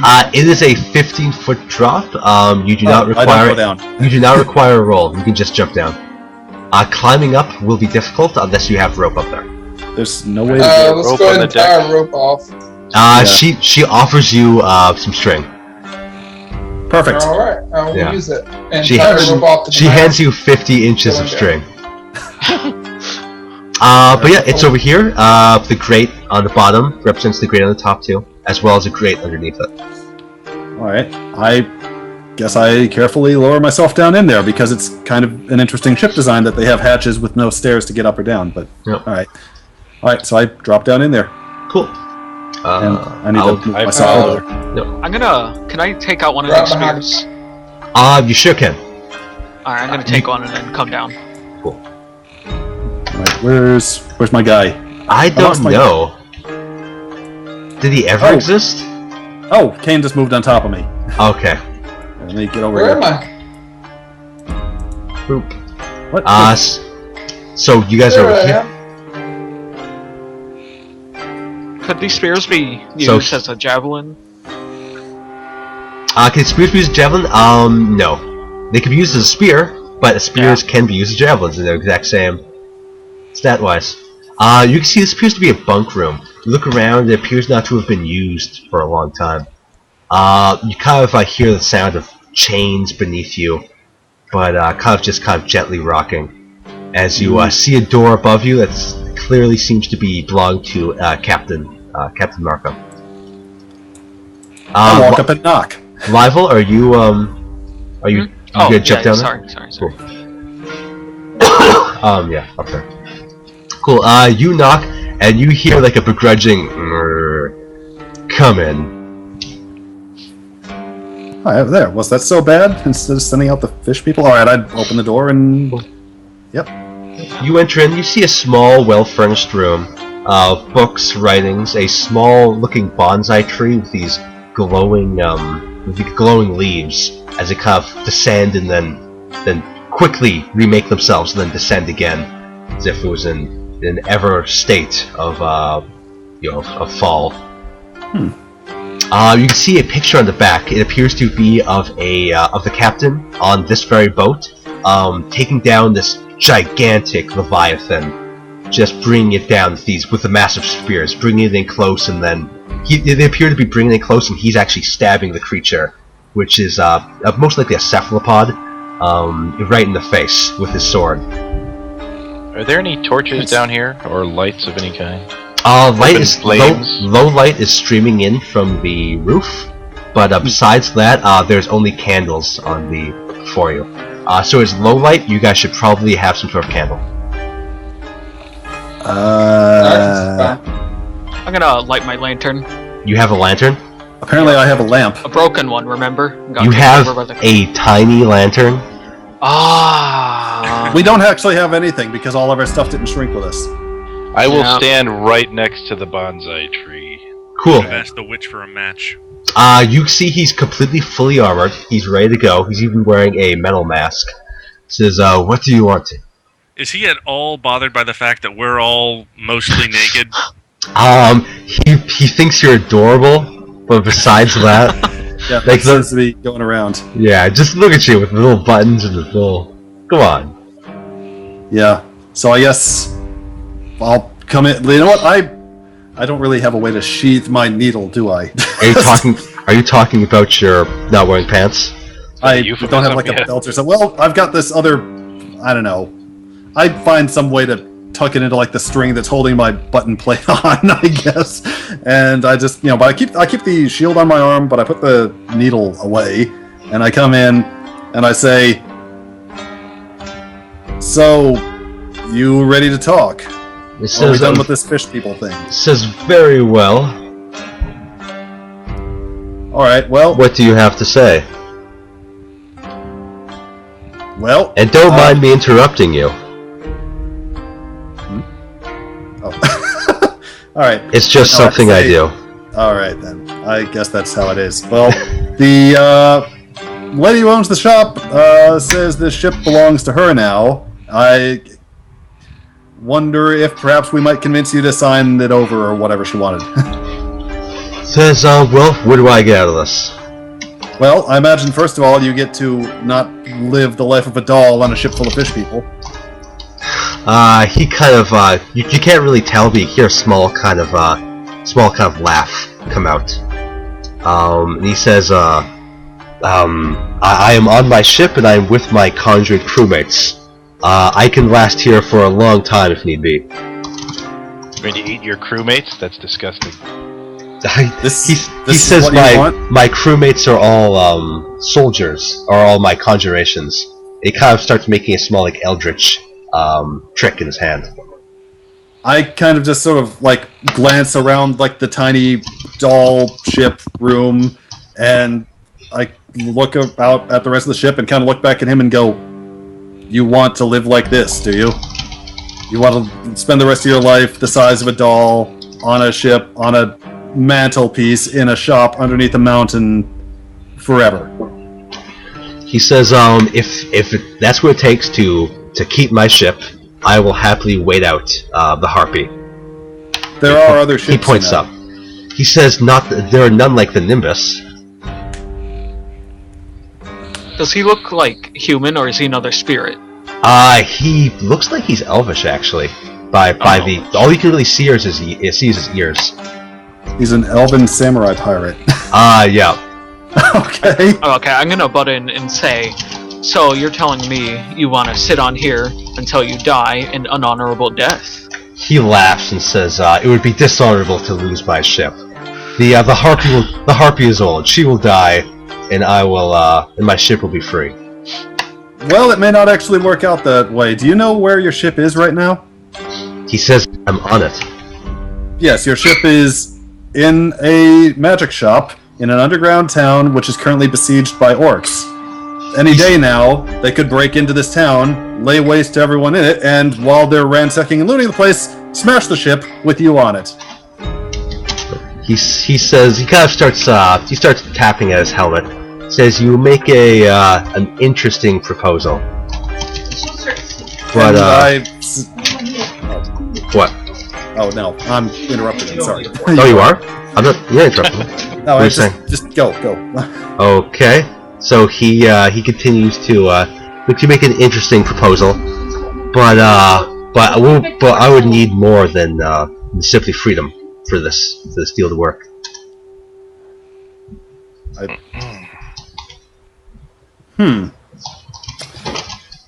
As he's like talking, can I roll an insight check on him? Sure. All right, so that's would that be charisma? Wisdom.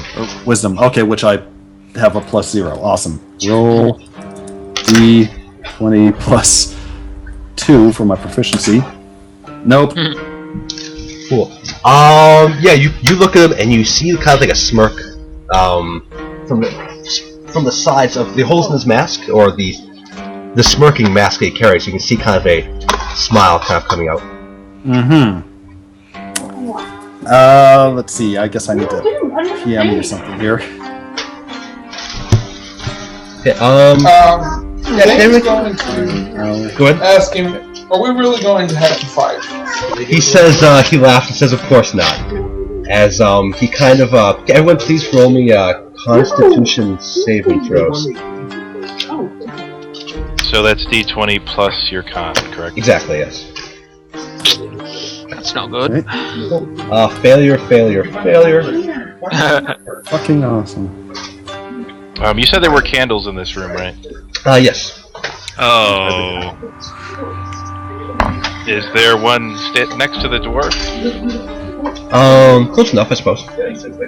Oh, hey, Dwarf somebody goes picks it up and moves it right over to the bonsai tree. You realize trees don't burn by candles, right? It's a small tree. It had leaves on it, right? I'm pretty sure No, fire isn't good for trees. Yeah, I'm just, working out from the outside in. So, it looks like only when we passed his rumbly beard. Eldrick, as he kind of talks to him, you see his smirk, and he kind of gives you a push, and you just kind of fall over backwards and go unconscious. Oh, Me? good. It looks like everyone save for one of you. Can I belch as a free action very loudly to wake them up? I doubt it'll work. Oh, alright. At least I'm on the hammock. Can he so just I'm walk gonna be over and kick me comfortable. until I wake up? He takes out his samurai sword, and he looks to Rumbly, and he says, do you want to do this, or do you surrender? This is why we need elves in our party. Yeah. He laughs and agrees as he starts summoning wisps. Oh no. Okay, come I'm on, not only gonna wake guy, surrender. do something. Well, I will smack the nearest of my companions with my spoon in hopes that it will wake them up. The orc, it looks like. Note that will basically start initiative, and they'll try to kill you. Okay. Yes, because these fish people have been such a threat so far. Well, the samurai's going to be. Yeah, the one right in front of Kane. He's human, and he can slit your throats when you guys are asleep. Which I'm not will going to make it surrender easier. to a bunch of fish dudes in a basement. So, It's in a tiny ship in underground. yeah, well, basement of a ship. Sorry. Sounds good. Roll for initiative then. Okay. Just him? Just him. Yep. You guys I can. swear. You guys If get to Lionel roll. dies. If Lionel's been so long, not now. So that is Dex, right? Is initiative? Dex, yes. Okay, that's +1. Not like this. Where is some good? Now, just out of curiosity, because again, I'm still learning, what exactly should I have done to not have that happen? Like the moment I started to feel drowsy, should I have just been, all right, this asshole's doing something to me. you have good constitution, so you were the last person, one of the last people to figure out that you were getting drowsy. If you notice, everyone started yawning. They actually said in the chat, I yawn and I start, getting on my bed. I basically ignore the chat when I'm Exactly, when there's yeah. not fighting going on. So yeah. Yeah. So they Oh, they that's were when all I getting grabbed drowsy. a candle as soon as I felt drowsy. Yeah. So. What you should have done is just been like threatening to drop it on the rug. The tree may not burn, but the rug will. And that'll set the ship up. The ship's made of wood, right? Yes, Well, burn yeah. us all alive inside the tiny ship. That's plan. a good idea, yeah. Okay, instead we'll be killed by fish people in our sleep. That's an even better plan.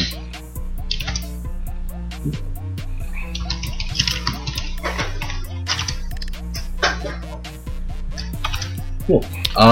So that's easy. These guys enter in. They climb on top of him, and they're going to try to slice at you. 1, 2. Assuming both miss. Miss. Yep. Miss. He backs off, and the samurai takes his place. Do I get to attack the guy He's that's standing on the orc. Wake the orc up. It does not. I don't get to attack the guy that backed off? You can. Give me a roll. Ooh, 22. Oh, nice. He's definitely going to explode and fish. The orc is buried in fish. The orc is now buried in fish. I'm hoping that... He just killed the that was the captain that he just hit. No, he hit the ninja, other guy, Aw. samurai. Aw. So now standing on a fish-covered orc, he goes for a slice. He hits with a 13, which I'm assuming misses. Yes, that does miss. So it is now your turn, Rumble. I'm assuming if I try to trip him in a pile of slippery fish on top of an orc, I get some sort of advantage. How come If he he didn't was- have to make a DC? If he was prone, yes. Unfortunately, since he controls the fish, he does not have to. Yeah, make see, it he's got +2 boots of fish striding, I believe, which means he Fish can walk magic. on fish all he wants, and it's fine. Oh, he's We don't Fine, get a he's chance good. to roll to pick up. Orc Hit him in the difficult face. terrain? Alright, I will Oh, dude, the orc smells meat. Like, they're live fish that are flopping around. Does that not wake up the So orc? I'm assuming the bonsai tree is not on fire then? No, of course not. Okay. Well, then, Mighty Spoon, do your work. Dang. Keep doing that. Nice. Nice. Wait, why'd you roll twice? The first one was the guy I... First one was the Oh, fish. that's Sorry, right, that's right. attack. Silly me. Yep, you hit. You deal 10 points of damage to him. He's not looking good. The guy beside him is going to try to hit you. 12. He's going to try to hit you. Miss. Back to you, Rumble. There's no cleave, huh? Nope. And if my shouting and dwarven curses this whole time is not waking up my friend. You can It is not. use action surge to hit both of them on this turn. Or attack twice at least. Yeah, but you can only do that once per short rest. Okay. Does he look damaged by my last spoon smack? Oh, definitely. Yeah. You definitely took a chunk of his health. Remember that? I think 15 is generally how much a normal human HP would have. Okay. And you generally add more for how much, for like if he's important or if he's really strong and well trained. So where's my smack? I think I miss. Then I will action surge and smack him again. I think I missed. Yeah. Unfortunately, he ducks your first one and then he stops the other one with his samurai sword. So, stupid question, what will it take to wake us up? What will it take? It would definitely require you guys to be outside the field of this tree. Oh, outstanding. Which I am happy you guys realized was the thing causing your sleeping. I didn't realize that. Oh no. A I thought few of he you did it. Both miss. I thought it was Both missed, handles. man. So what would I do to attack a tree? I mean, do I just smash the tree? Do I? Good. See what happens. You can do whatever See you what want. happens, man. I attack the darkness. No. That's on the tree for 7 sweet and sticky damage. With a spoon. With a spoon. It's flat down, smashing it from Cool. the top to the bottom. From the top to the bottom, okay. So you're gonna chop it down like anything. You smash that, they about half the leaves get torn off and they fly into the air. They all kind of fly into your nostrils. Give me a quick con save. This one's gonna be easier, but just because it's all being shoved in your face. Oh no. Okay. Oh god. I do breathe through my beard, you know. Oh, I'm aware. And these spores are ultra tiny. Alright. Con, so that's plus... Do you have like a Heppo beard? Nope. Oh. This one Yeah. happened to be poison, would it? With poison, Oh hey, he's a dwarf, cast iron stomach, or whatever do you it is. call it poison? When Oh it's, yeah, actually, I do have resistance to poison saving throws. Yeah. But I just question if it's a sleeping agent. Is that called a poison? would medicine be a poison? Would you have resistance to it? That kind of thing. I kind of figured poison is any sort of like chemical something that does something to you that you don't want it to. Dwarves used to have spell resistance, I thought, but I guess they don't. I think Drogards or under dwarves have it. Either way, with the 6, you fall asleep. Okay, so end of campaign. Awesome. Yep. We're all Win. cuts all their throats in their sleep, and game over. Thanks for playing, everybody. You guys are all dead. Outstanding. Or at least, which is a shame because it was such a beautiful idea. Mm-hmm. So I die happy knowing that in 59 minutes I will expand and destroy this guy. And destroy the ship. Yeah. And the Joke's on Crush this him. guy. Oh, thank God. Scared me, John. Yeah. You guys awake in the prison. Yeah, I would not have a DC 20 sleeping thing if you guys couldn't. If there wasn't a reason for it. So am I naked again? You guys awake in the brig. Am I slightly comfortable? Since I slept. Why'd you have to put me in the skeleton room? I'm guessing we have no idea of how much time has elapsed, and as such, no idea how long until we grow again. Zero knowledge. Okay, well, I guess the joke's going to be on him in a little while then. Also on you guys when you break the woman's ship. And reemerge in a tangled, naked pile of men. So I'm we're all not. awake. I guess, you know what? Also, She didn't tell also us about known the, as your Tuesday. Yeah, she didn't tell us about the damn sleep tree, so, you know what? Whatever. We're all awake now, you said? Oh yeah, you guys are all awake. I kind of like look around and say, is everybody alright? And what just happened? And why do I have a little black lemon next to my face? John, I'm just gonna go straight to it, because, like, first thing I want to do is get out of here. Do I actually see those keys? If you see him, you see him. Are Nice. these like all bars, I guess? Azarath, Metreon, Zinthos. A small hand comes out of your. A small splinter hand comes out of your ring. I'm gonna grab the keys over here. You grab at the keys easily and you bring them towards you. And bring them, and then unlock it from outside. Cool. Actually, no, wait. I don't want to get out yet. I want them to be closed, and I'm gonna unlock all the other ones. Cool. Outstanding. I assume all of our button gear is gone, huh? It does appear to be missing, although there is a large pile of stuff that seems to be over here. It looks similar to your gear. Outstanding. I'll go over and grab my stuff and start passing out the rest to everybody else. This might seem a little grim, but is there anything on the skeleton? Is there anything on the skeleton? Unfortunately, no. No armor? Okay. No, he appears to have died with his hands bound. Oh. Do I find my spoon? Yes. Okay, I get my needle back, and I'm like, alright, I tried to be nice. Plan B, time to stab. I will inform everyone of the sleepy tree. Once again, If they- I saved it.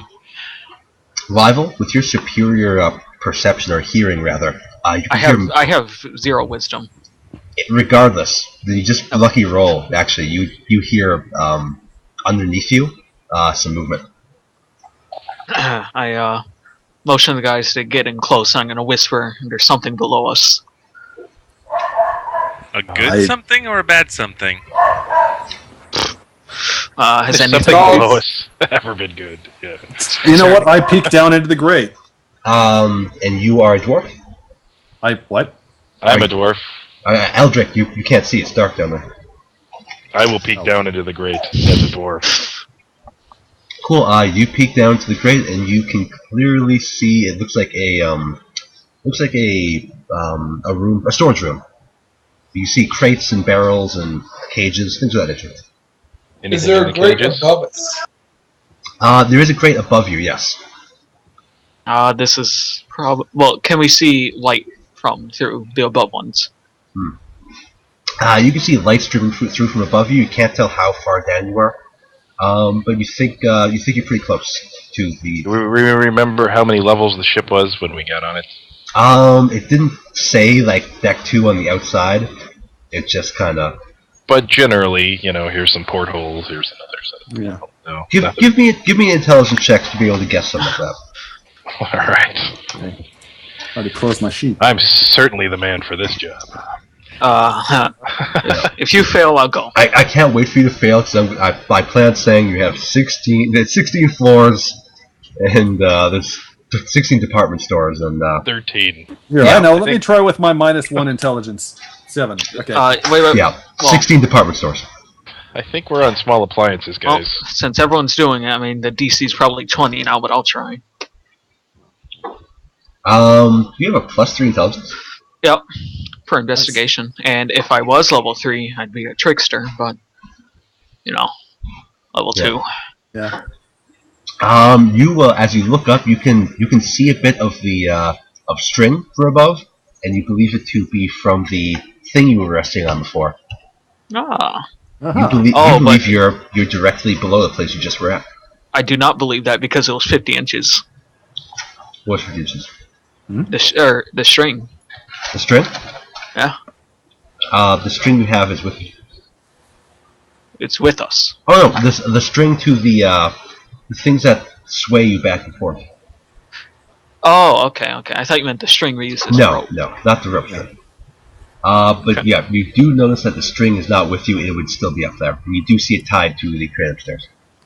Can I knock the grate off upstairs with my spoon? It's a little high for you. What's this way? Oh no. What's that? Somebody said something in the room. Is this a wall this way? Yes, that's a wall. All right. Door. That's not a door. That is a painting. Oh. All right. How do we get back to this guy? I suppose climb the roof. How tall is Edric and the dwarf? I don't know. I assume I'm like 6 foot something. Probably 6 3 probably foot 6 3. 6 foot and 4 foot. Edric, get on top of Kane. Bring him over here. I do that, I guess. Wait, how tall is the ceiling in this? It's a ship. It should be like a really low ceiling. It's only about 10 feet. That is still pretty tall for a ship. All right, It's a nice ship. All right. So I guess we're gonna try to boost each other up. Overestimated the size of my spoon. Yeah.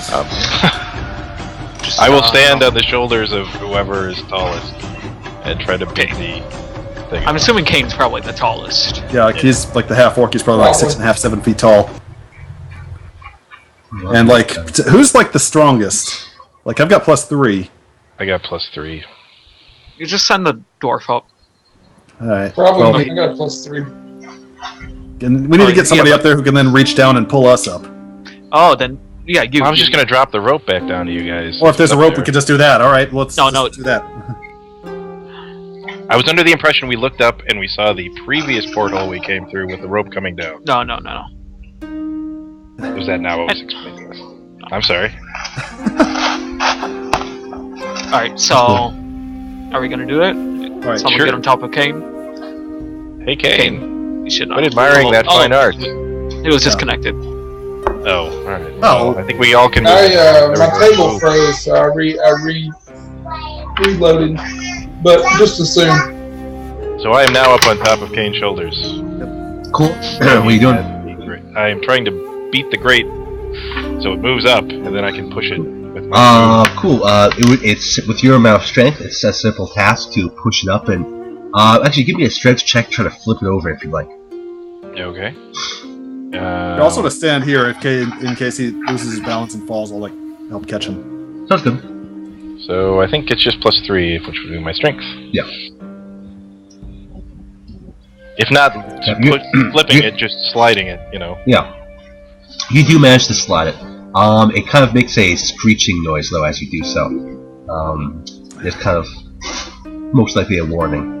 As Kane kind of pushes you up and you stand on the second deck. Alright. I'll climb on top of Kane next. Spoon down and they can help, grab onto my spoon and I'll pull them up if I can. And it's sticky, so we should be good climbing Yeah. We get like a bonus to grapple the spoon, I guess. I'll just with that kind of bonus, I'll just say you all managed to get up there. Sweet. Grapple the spoon. Yep. Do you guys want to put it back down, or you gonna leave it there? Put the grate over, yeah. Yeah, we don't want to fall back in there or something. Cool. All right, and can I get rid of this thing? Oh, someone kicked down that door. I nominate. Boop. Oh wait, Yeah, I'm still downstairs. Hmm? I can't tell where my token is. All right, this time somebody kill the tree first. Is it like a cabin with like the big windows in the back? It's not. There are no large windows like that. Can I rip up a piece of this hammock? Sure. Is it solid cloth and tie it about my face? Yeah, if Yeah, it helps, I'll like use my that's a good needle idea. and help like rip it. Yeah, Yeah. and I'll get one too. Yeah, you guys can all make small makeshift masks out of the cloth. All right, I'm not gonna do that because that's a dome. and here's what I'm gonna like go up to the door and I'm gonna ask like Kane and Liesel to like Just call me old Weasel. take one step to the right. And what I'm gonna do, I'm gonna throw the door open, run right in, grab the tree, and just pitch it through the door down to the other end of the ship. Or we could open up this grate again and you could throw it down there. Or we could do that too. Yes. And then fall in. Yeah. Can I lift up the grate and move it so just this square Cool. is open? Yeah. Cool. All right. And I kind of like just quietly give everybody the hand signal of 1, 2, 3, and then I kick the door open. Cool. You kick it open. You can see he's clearly at his desk writing. All right. Where's the tree? Tree is clearly to your left. All right. I just run in, grab the tree, like sort of spin around, and just toss it back out to like the guys outside, and just have them drop it down the grate. Cool. 1 second, Arcane. Okay. It flies down there easily. Your nose kind of twitches a little bit, but luckily the mask is keeping you from smelling most of the stuff. All right. Aha! It worked!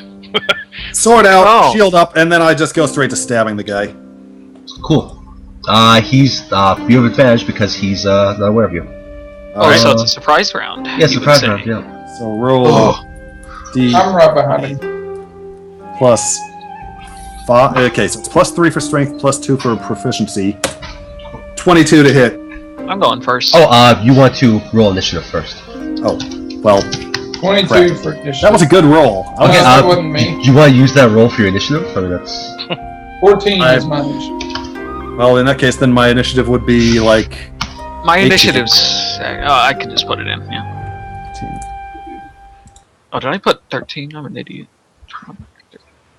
There we go.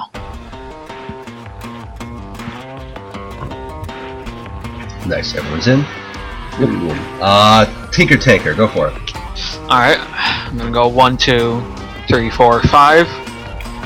And he's in, like, the square next to me, like this one, right? Yeah. Alright, so I'll just stab him with my short sword.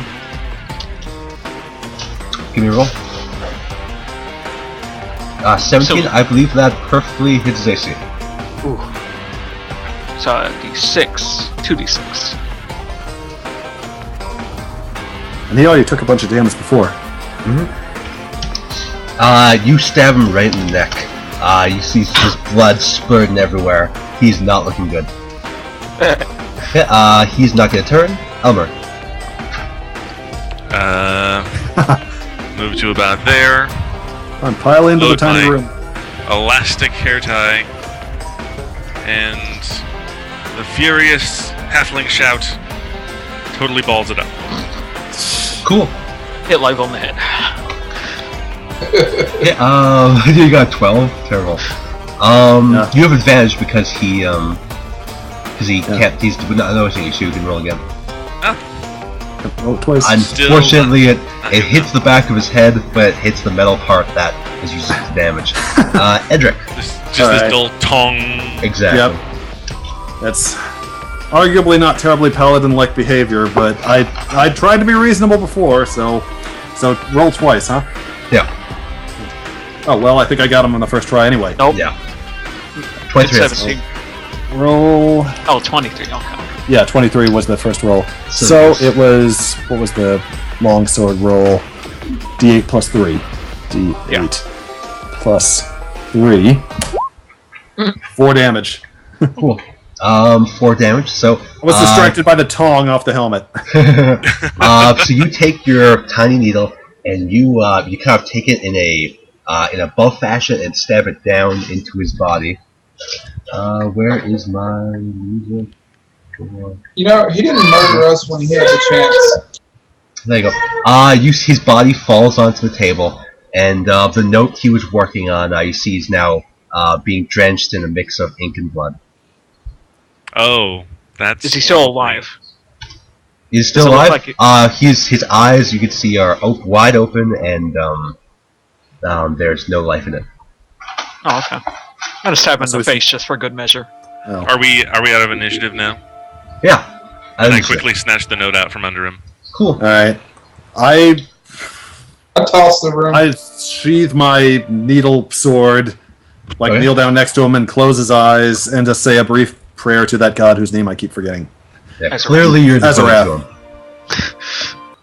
You know. Cool. Silver says this was the note he was giving us the ship. Yep. You can clearly see that is correct. However, he has signed his own name, but he's not shown who he's giving it to. It's not written down. Is it written in a language I can understand? Do you speak Elvish? Do you speak Elvish? Well, any second now we're gonna swell up and blow the ship up. So let's just get out of here. I bring his body out with us. I just throw it over my shoulder, and I start hauling it out. Cool. Is there do I see any magical items in here? You look around. Besides his sword, you don't see anything of interest. Okay. Well, the sword's not gonna grow with us, so I'm just gonna leave. Well, the sword appears to be slightly magical. Oh, okay. I will take the sword if you're not. I'm gonna take it. It appears to be a long sword. Is a katana. Oh, katanas are dexterous, right? No. Yeah. You're thinking of a wakizashi. Okay. Right. I'm gonna send someone up the rope first, and then so they can help me get his body up. Yeah, sure. You can actually tie him up and time the rope, and as you guys climb up. Bingo. And then, once he's up the rope. No. Cool. So you guys all get up to about here then? Yep. Dead body included. You guys... you guys look around, and that's when you see something... Where is it?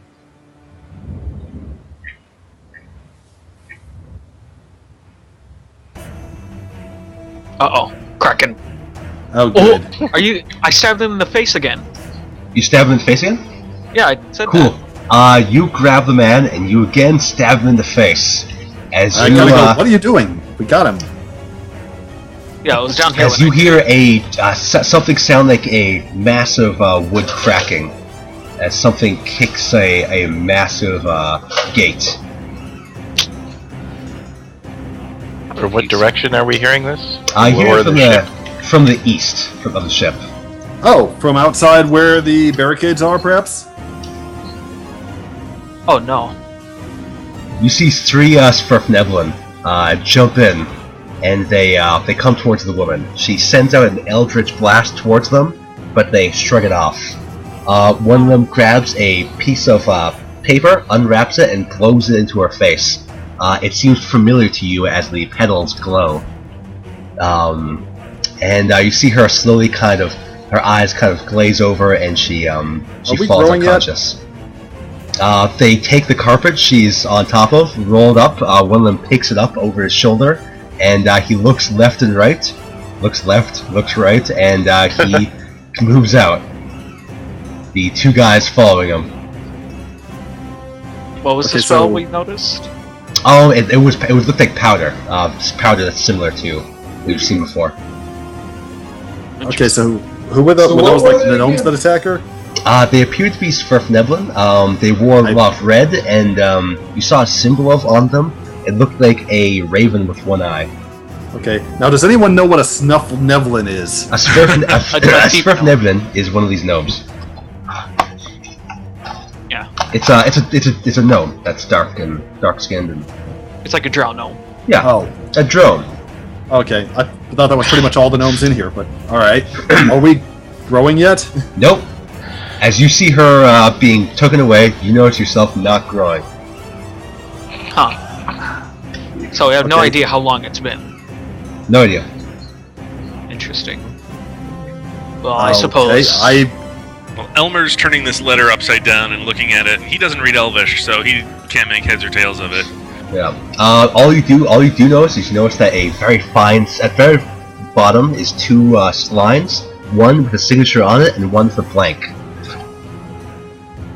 Okay, well, I don't care, so I'm gonna run like over to like the railing of the ship and just try to get down off of it. Cool. It's probably about like a 40-foot drop. Well, there was like we climbed up a rope or something or a ladder. Yeah. No, so you try climbing down. All right. Do we still have that string? So that's your turn. You're about there now. Going across that room with the size you are, it's going to take you probably about 10, 15 turns. Oh, the map's freaking out. Where am I? Oh, you're here. Oh, I'm sorry. That's, Oh, there we are. Okay. You're probably about right here now. Yeah, can we take that string Oh, and there like, I am. throw it over the side of the table and climb down to the floor? You can if you like. No, Right. we should get on the chair. That's what I would if like we get to on do. the floor, we're gonna fight a giant rat. Because he will do that, I know. What am I doing? Morph is gonna go to the edge of the table and he's just gonna wait. Just gonna wait. Yeah. I'm gonna wait until I grow. Cool. I say we get on the chair that was right next to the table. Well, first things first, I get off onto the table. I'm like looking around. Do I see like any conveniently labeled bottles that say "Drink this to not be tiny anymore"? You see nothing of the sort. We're just gonna have to wait. Unless anyone Okay. else has any bright ideas. Elmer so- lies back and kicks his legs off the side of the table. Well, she's dead. Probably. Okay, well, I'm not sure what we were supposed to do about it, but great. It's probably something, but Yeah. As you guys are in this position, you look to the bottom of the ship, and you can see a small chain attached to the bottom. And Eldrick, as you kind of bend your head backwards, you can see the ship is clearly not actually touching the floor. Wait, what? we get to, I climb back on the ship. People begin climbing back onto the ship in excitement. I'm gonna Wait, try the and ship turn is flying? I never said that, but So I'm gonna go and give it a slight push. you give it a push and you hear a ka-chunk, like something's anchoring it to the ground.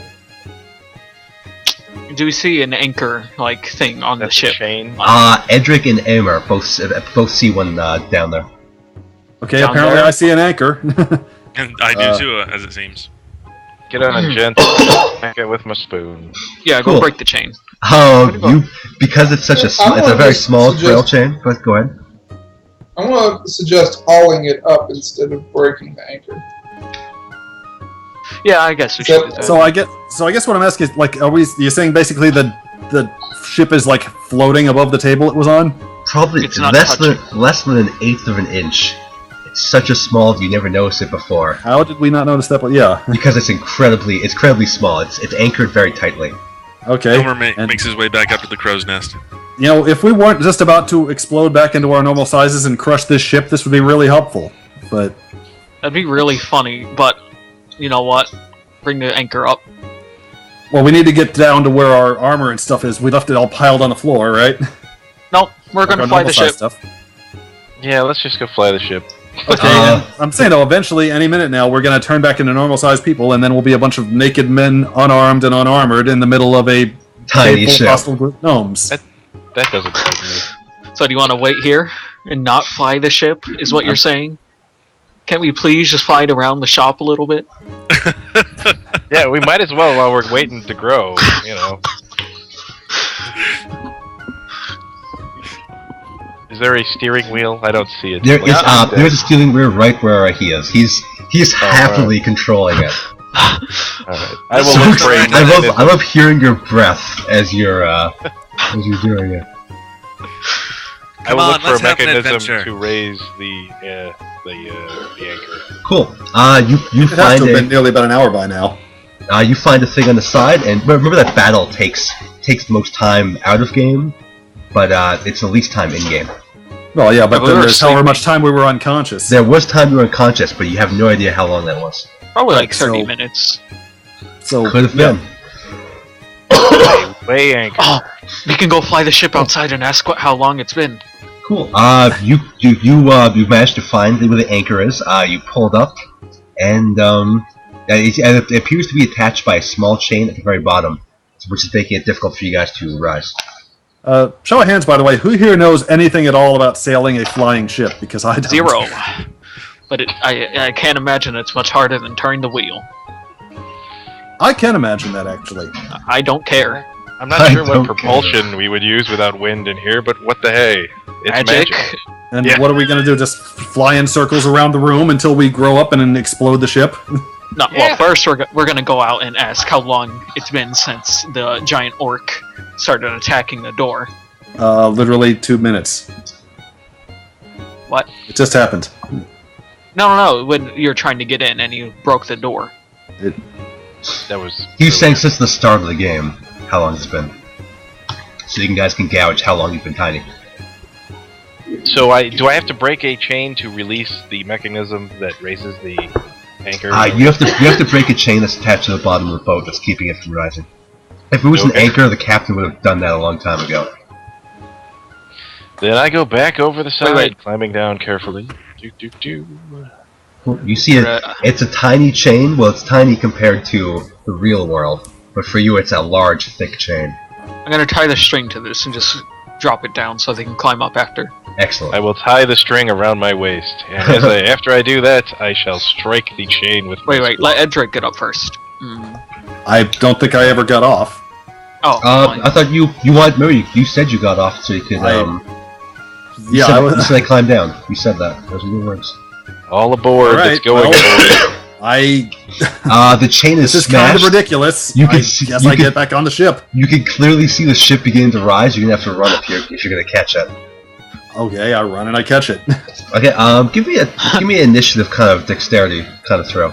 Okay, then come on. As you're rushing to jump onto the ship. 7. Oh, no. Unfortunately, it's just too. You're just not quick enough. But you do see the dwarf beside you with the string still my attached. spoon to him. There's plenty extra string too. I'm not sure what he did. Yeah. He said he tied himself to the boat, which is why you guys are starting to float up, and he's still standing there. The dwarf. Grab onto the spoon. Okay. Great. So you grab onto him, and you guys just fly up as this thing begins to rise up a few inches. I assume you grab onto I the just rope. look like this is the most profoundly stupid situation I've ever been in my life. As a professional adventurer, I am truly embarrassed.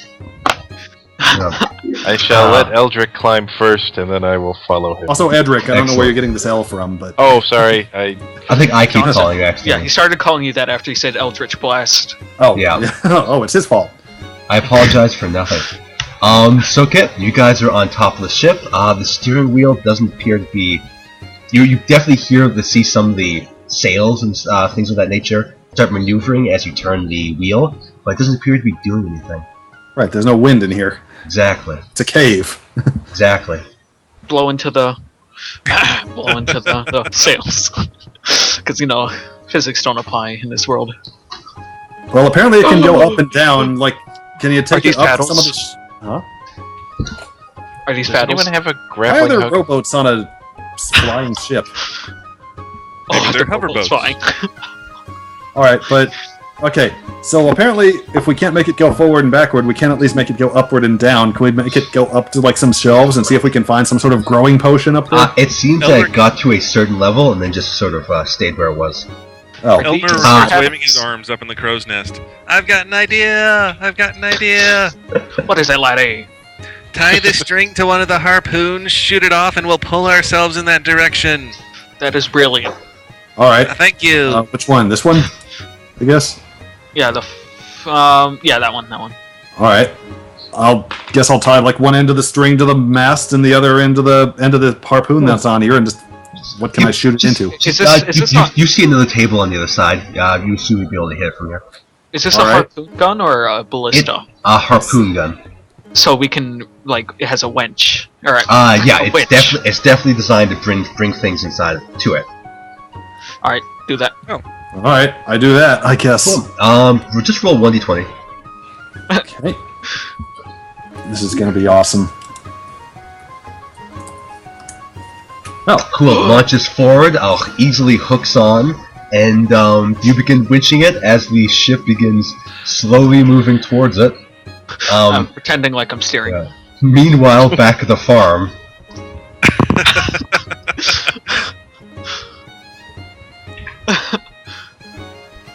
The ship is now there. Great. Now, what did we accomplish by this? We moved. To what end? Wait, don't Closer to if they're the door? harpoons? If they're harpoons, don't they already have like rope on them? Yeah, there's rope on them, which is what you winched up and brought towards you. Okay, so yeah. I don't think that if you like keep trying to pull, it would come out of the table. Yep. So, yeah, congratulations. We have moved 10 feet. Time well spent. Well, it was a start. Can he like keep pulling and get it out of the table? He keep pulling, try to pull on the table. Give me a strength check. Let's see. The dwarf will aid. Someone go help him. 7. Unfortunately, that was Edric who was doing Edric, it. Yeah, Ramos's helping. Yeah. So Edric basically grabs onto you from behind. It's really awkward. And you're not a fan of it. Edric was the one pulling. I know. I'm explaining why what his 7 was. It was just making you feel awkward as he tries to help you by doing the whole, coming from behind you. Because we are both technically naked, right? Yeah, exactly. So it's just you can feel something dangling against your calf. That's and you're just the button, man. And you're just like, as you begin to pull back, and you hear wood rip as this thing gets pulled free, and it's fun. Okay, good. So now we're hovering in the middle of the room. Now what? Shoot it over there. Like aim it really high and shoot it. I love how Edric was the leader for all the normal parts, and for this one he's just so out of it. I'm just completely I'm not sure what exactly it is we're trying to accomplish, aside from getting ourselves, when we're going to be naked in front of a bunch of hostiles with our armor still in this room. Why don't we go up the stairs and see what's upstairs? Since we're here. We don't know just her apartment or whatever, like where she lives. We don't know if the ship is gonna go up with the ground, because we could just like crash into a wall and be stranded. So I say we should just try. The one guy here who knows what the ship can do is now dead. and who exactly shoved his weapon deep inside of his body, and then was that the spoon that did it? Wait, no, you can't do it with the spoon. I did not make it in the room. It was the rock. No, it wasn't the rock. The rock pinged off the. Who did that again? It's a rock lobster. Okay, you know what?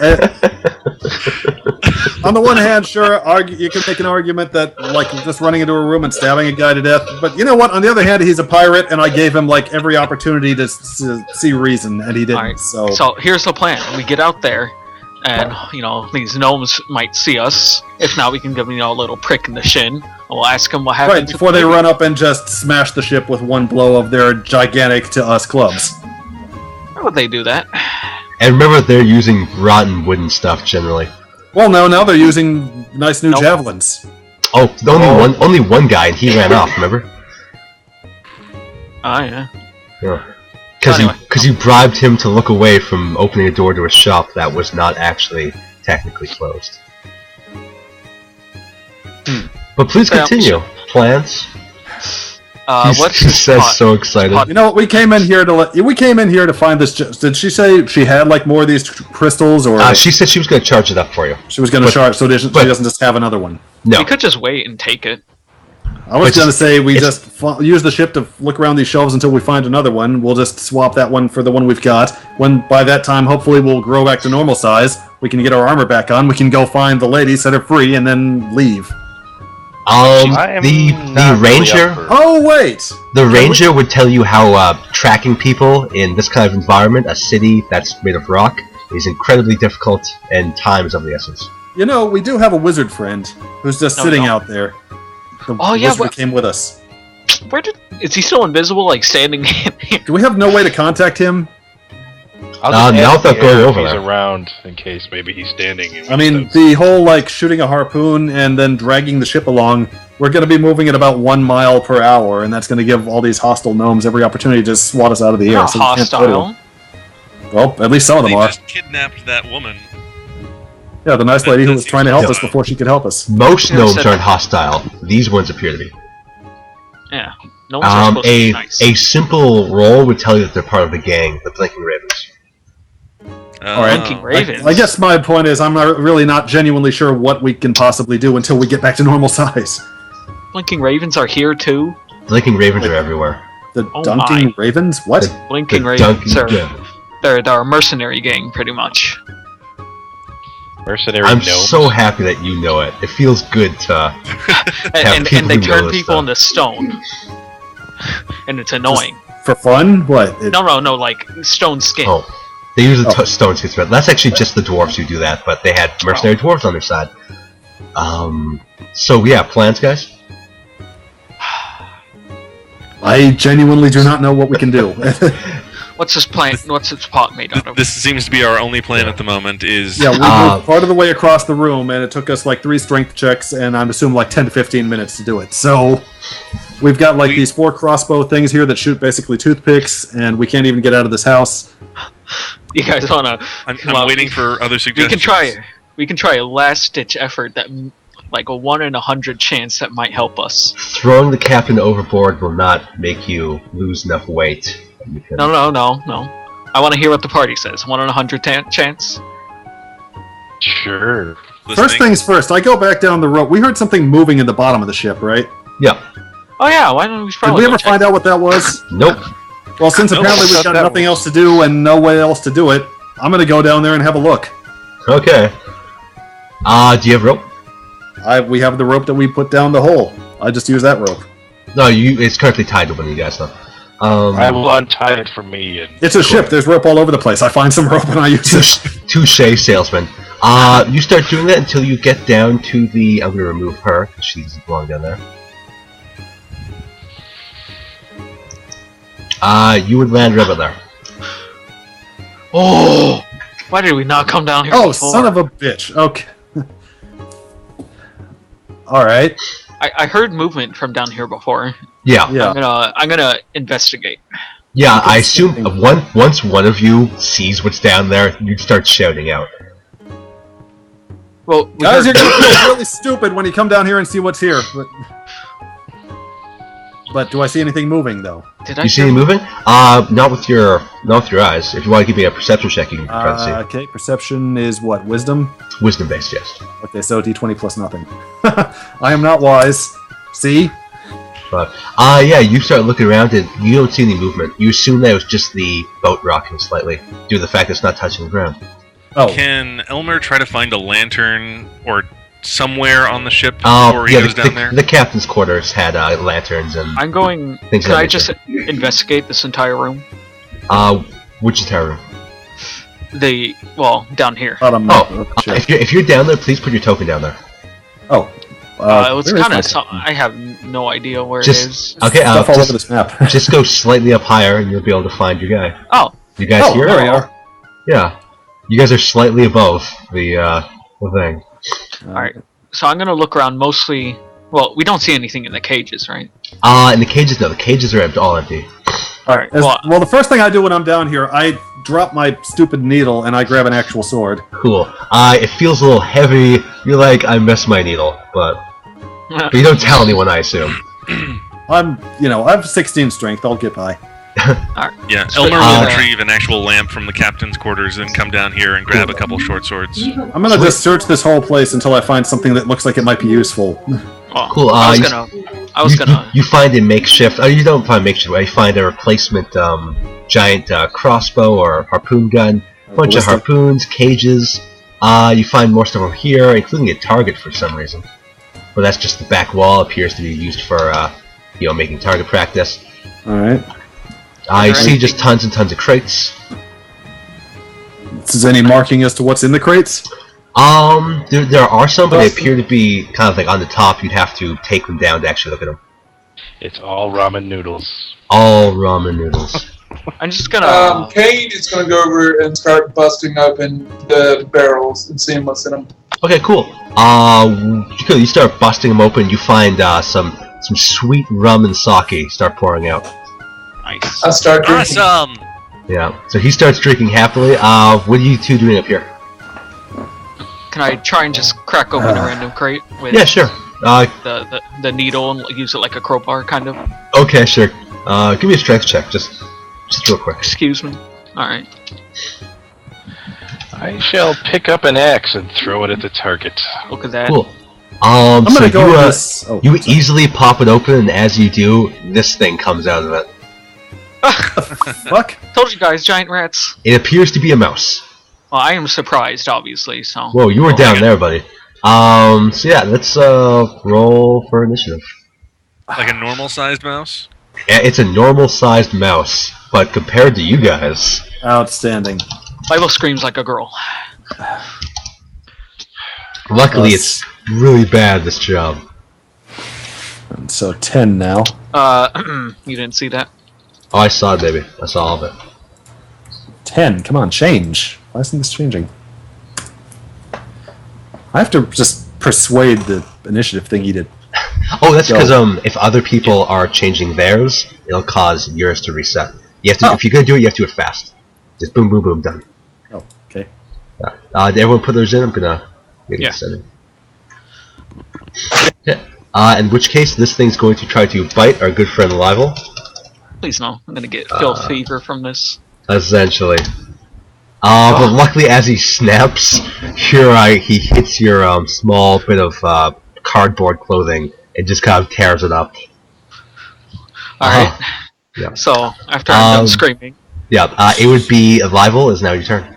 Now, after I'm done screaming, I'm just gonna try to stick the needle into it. Gorgeous. 16, that is going to hit. Because this beast is quite big, but he's not that dodgy. Holy. Well, because he's so big. Yeah. 14 damage. 14 damage? 14 damage! Sneak attack. Because he's beside it, perfect. You stab right to its eye, you actually pull the eye out. It only seems to have enraged it further. What? Yeah, with it's a giant mouse.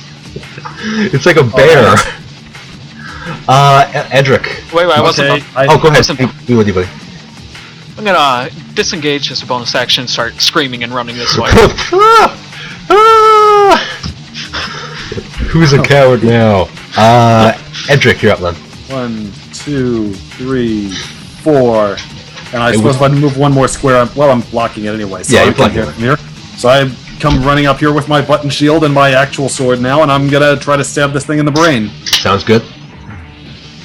Roll D20 plus 5. Ah! It's wiry and it's twitching around from the eye. You do manage to stab it, but it's thick. So far is so thick, it just can't penetrate. Oh, Elmer. I think I actually missed my needle. The needle would have killed this thing. Oh yeah, Elmer.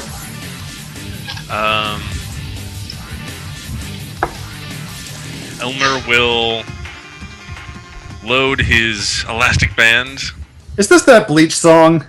I don't know. This is just some song I found. I don't watch Bleach. King of Evil. And let fly. Edric, you feel something hit you in your back. You kind of It's very weak, though. You just shake your head and just I don't even notice. You know really. who did it. You're not surprised, but you're just disappointed more than anything else. I don't even really. I'm like, did a butterfly land on my head? What? Eldrick, it's trying to bite at you. I'm doing 14 misses. Nope. It starts gnawing at your button. Kane. Cramped spaces, and there's no room to maneuver. I think. Can you move to friendly people? I want to. Yeah, you can go there with no attack of opportunity. What'd you say, King? Oh, you want? Cool. That would require a climb check, which you should be able to pass easily. It's like a 10. So athletics. Yeah, athletics. So athletics. Yeah.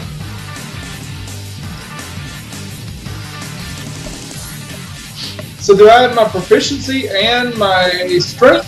Is that how I do that? Yeah, if you're proficient. Strength. So it'll be about +5 total. Cool. 10 was exactly the number for climbing boxes. So you pass. So you can move at half your speed, which would be 1, 2, 3. That's about right. Alright, well now I want to swing this giant dagger. Sweet. Oh, jump on its back. Jump on its back and And ride it. Sparta and just drive the dagger down into its skull. Oh, That'll work. with 12 damage. Sure. Yeah, you stab into its back and it gets locked in there. It continues to scream and kind of move around, but it's still up and still angry. Rumble. Wow. It's like a bear, guys. Bears don't go down fast. Must be a lucky arrow. Spoon to the head. Think I missed. Yeah. It's a hit. Or no, it's a miss. Yeah, sorry. Yeah. Oh, is it? It does hit him on top of his head, but it's a spoon. It's what were you expecting? Livel, back to you. Alright, so I see all my allies. I feel confident I'm gonna come back. 1, 2, 3, 4, 5. And stab it with the eye-covered needle. Cool. Take a look at your Alrighty. own eye. Unfortunately, that doesn't hit him. You try to go back for the eye socket, but you miss and you hit his skull, and your needle bends instead of going inside. Our fists light weapons. Our No, fist never light mind. weapons? Oh, unfortunately, no. That wouldn't matter because I do 0 damage. Yeah. So I'll just wait. Go ahead. Well, go- actually- go ahead. No, I'm fine. I'm just gonna sit here. Edric. All right. Eldritch. So, another swing with the sword. I think I got him. Oh, maybe. All right. Now I get to learn how crits work in this game. Okay. Roll 2 2 of your rolls. dice instead of 1, and but only add your strength once. Okay, so it's like 2d8 plus 3. Here. Yeah. So 2d8. I think it's like roll 2d8 d1, and like the second d1 drops the lowest, right? No, you No. do both. You do both damage. Oh, all right. D plus 3. Yeah, it's a crit. You do extra. All right. Oh, that's nice.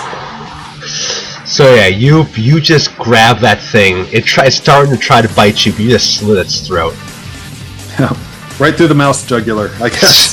The mugular. Aw. You guys have successfully defeated a house mouse.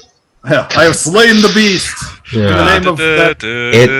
It actually looks quite adorable, if not for being covered in blood. Yeah. Well, I'm gonna hold my needle with the eye on it and say, "I did it." Yep, you're a real hero. I know. I wiped the blood off my sword. I will pat the halfling on the head. Which All right, so one? now that that's over Take with, a piece of the rat tail and taste it. Okay, give me a Constitution saving throw. Filth fever. Let's see, I think that's plus 3. You have acquired Filth Fever. Nice. Roll me another Constitution saving throw. No, I never roll good on these contests. so he just Clearly. picks up the Yeah. tail and starts gnawing on it. Luckily, you're not suffering from exhaustion yet, which Alright, is so- the first telltale I look over my sign. shoulder and see, Kane, what are you doing? I say, it's a delicacy. like the orc he is, he just bit into a diseased rat. You might as well go lay your hands on him, if you know what I mean. Does he actually like look sick or something? Like he just bites it and just immediately, oh god, my stomach or something. He right? bites it and he looks more green. Can I tell the difference? Not really. Well, he just bit into a dirty rat, so I'm gonna assume he has a disease. You dirty rat. Okay, I'm just so saying, I think orcs should be immune to that. It's No. like daily diet. I think orcs should be like carriers of that. Exactly. I tell Yeah. Kane If he full didn't, self-deception. if you didn't already have Filth Fever, you do now. Okay, great. I'm not even gonna. You know what? We're about to fight evil gnomes or something. We can't have him getting sick or whatever. So okay, I do lay on. I just walk over and put a hand on his shoulder, say a prayer. There's like a flash of light. I spend 5 of my 10 HP, and that was like I only have 5 HP left to heal people with, and I just blew 5 of it because the orc bit a mouse. Yeah. Honestly, all of your healing has been wasted on Kane. All of it. Yeah. Is he less hungry? Yeah. No, I almost always hit there. So all the damage has been done by Kane. If it's For any two consolation, days. Who just Scarlet's- slew the mouse again? I did. Well, you did crit. That was Okay. nice. Yeah. So anyway, the point is, I come back over to this. Is this like another grate on the floor? Is there something else below this one? It smells bad under there. You assume it's the bilge. Ah, okay. Well, that has to have killed some time. Are we getting bigger yet? If you guys want, I'll say you guys are getting bigger. Okay, great. I'm gonna start climbing up out of the ship. Yeah. I was gonna say it's only been about 30 minutes, but if you guys want to wait, you guys can. Well, Told you it's only been 30 minutes. Don't know if it's a matter of what we want to do or not. We need to. Well, if you want to go out there and wait 30 minutes, all out. Yeah, I'd say that's probably the best thing we can do for now. I will pick up what looks like a great axe and ascend And to the top. it will be tiny when you go. Yeah, that's fine. It'll be adorable. So you guys are still floating in the air. I'm gonna make a necklace out of it. Oh wait. Oh, shoot. Okay, we're gonna shoot the harpoon and. Oh, Yeah. I say we should shoot the harpoon and try and get it back to its place. Okay, you want to try and maneuver yourself back over the Once table? we're back to normal size, we can just pick it up with our hands and put it back. Yeah, once we're back to normal size, if we're not off the ship, it's gonna get crushed. Well, we just pulled ourselves over to the table. Let's climb down onto the table. Oh yeah, we could do that. Huh? Yeah, that's allowable. All out. Yeah. Alright. We just you guys throw jump- another rope over the side, go down onto the table. Yeah, and then just sit around for a little bit. I'm gonna Okay. look for anything of interest. On the While table? we're- The yeah, table you guys land on was where the receipts and paperwork is done. Oh, boring. Unfortunately, Alright, it's mostly Good. boring. Fine. let's wait. All right. So how long does it take us to get back to normal size? About 32 minutes, 40 seconds. After you guys Alright. eventually grow up, you become big again, much like that movie Big. And Alright. of course, you are all buck naked. Well, Yeah. not for like the first thing I do. Like even when I'm big enough to start grabbing my armor, I start grabbing it, and when I start putting it on as fast as I can. Cool. I do the same. You guys start putting your armor Goes on. back in on. Alright. So I'd And say like I- 5 minutes. 5 minutes later, we all have our armor on. And I'm Essentially. lost on the map again. Where are we? Oh, There we go. you're here. Yeah. Kane is going to start looting the shop of anything that looks valuable. You beat me. To Are you kidding? I say she owes me. I said she owes me explosive daggers. So you guys begin smashing stuff. No. not smashing. No. Just Well, picking it up. There's I'm gonna check- there's glass here, and that's separating you from most of the magic Yeah, items. and I'm guessing it has a lock on it. Yeah. Alright, I'm gonna try to lockpick it. Cool. You roll. You guys are so lucky the paladin just ran outside. Yeah, 19. That's a really good roll. You do manage to you hear a little click, and of course you also hear a bzzzt as you are electrocuted for 4 damage. Ow. And meanwhile, I run outside and I start looking around for anybody that, like, are all these gnomes still out here? These gnomes are out. You can clearly see most of the gnomes are the same. Are there any All right, health like- potions? I just run to like the first one, like let's say this one. I just say, like, okay, so what the gnomes that took the woman? They were like basically these gnomes, but like drow gnomes, huh? All gnomes are all these gnomes are drow gnomes. Oh, all right. I just run over to this gnome and say, "You, some gnome men just ran into that shop over there and kidnapped the woman. Did you see where they went?" He's a small man. He's eating a sandwich. He looks up to you with these eyes and just continues eating his sandwich, kind of confused at what you're trying to say. So it was about 30 minutes ago. Right. Do you speak Gnomish? I speak Dwarven. You know, when we came in here, they all spoke I don't actually know what I Many spoke. of them I don't spoke have languages common. on here. Not this one, unfortunately. You would probably speak, Dwarvish. Actually, you have low intelligence. You probably wouldn't speak anything. I don't have any languages. Apparently, I speak nothing. I literally have no languages on my sheet. Touche, salesman. I just kind of point at things and grunt. Yeah, I speak guess. common and halfling, but halfling's pretty much useless since not Is even halfling. halfling a language? Yeah, and It is, not even. yes. Yeah. It says in the book, not like halflings don't like using it. Like, Yeah, that's unless weird. It's in between halflings. All right, where's that one? Where's the one I gave the javelins to? You can't see him. He left the moment you gave him javelins. Okay. May I attempt to try and track where these guys took the old lady? You can give me a roll. Given you're in a heavily trafficked city, in addition, it's stone on the ground. This roll is going to better be impressive. All right. Okay, So so while what What is a nature roll. While he's looking around for Would this be some with tracks, a survival skill? Survival, yes. this is Okay. survival? Can I make a nature Yeah. roll to track them? No, it'd be nature is more about knowledge than anything else. It's So it's plus my wisdom modifier. yeah. it's intelligence. Does anyone here speak common? survival. I rolled a 14 survival. Does that help? 14 is not All right. great. So I've been here long enough. I'm gonna find a gnome that speaks common nearby. Cool. You look around. Eventually, you find one of these guards. In fact, does speak common. I say, oh well, they've been looking this way the whole time, right? Yeah, mostly. But I say you wouldn't happen to see like 3 Swerfneblins with the. They look at each other and say, "Yeah, we're here." It's Where'd they very go? funny. The blinking ravens, the dunking ravens. The You Dunkin' don't know. You don't. Donuts. Probably. Would he know what the blinking ravens are? He doesn't appear to know who they are. Oh, I thought someone mentioned it, like in character. No, I simply told you guys. It's somebody would have told you, but they don't know. All right. Well, I'm gonna say, did you see 3 Swerfneblin males with 1 old female? They shake their head. Have you seen There 3 was like a- Swerfneblin males with a rolled up rug going anywhere from here? They nod and they point upwards. I kind of scowl. And just Okay, say, oh, yeah, I start going that way.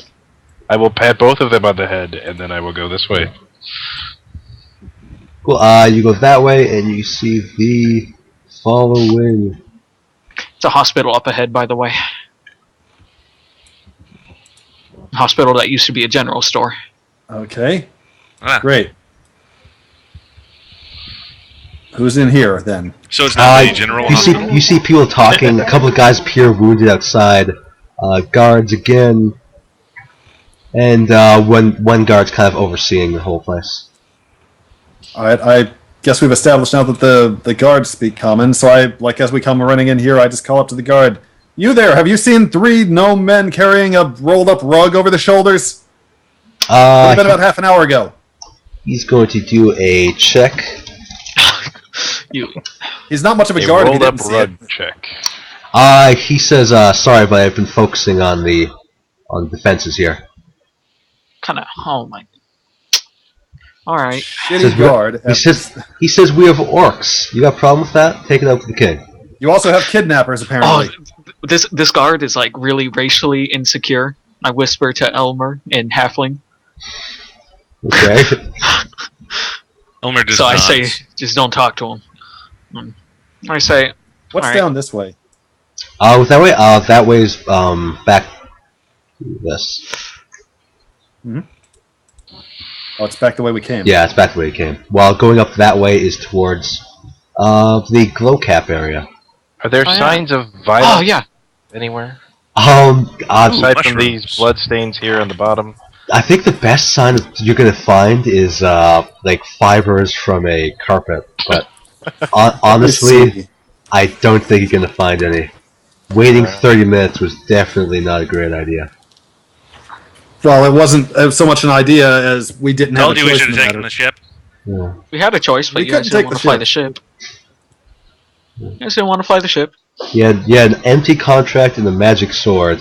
You didn't put 2 and 2 together. Oh yeah. Huh. I don't speak Elvish. Touche. Doesn't mean you Yeah, can't no. sign your name and see what happens. See, here, I'm divine sense. intelligence. Presence That is strong. would be evil. dishonest. So Yeah, it would be dishonest. Yeah, it would be Celestial Celestial awesome. fiend or undead.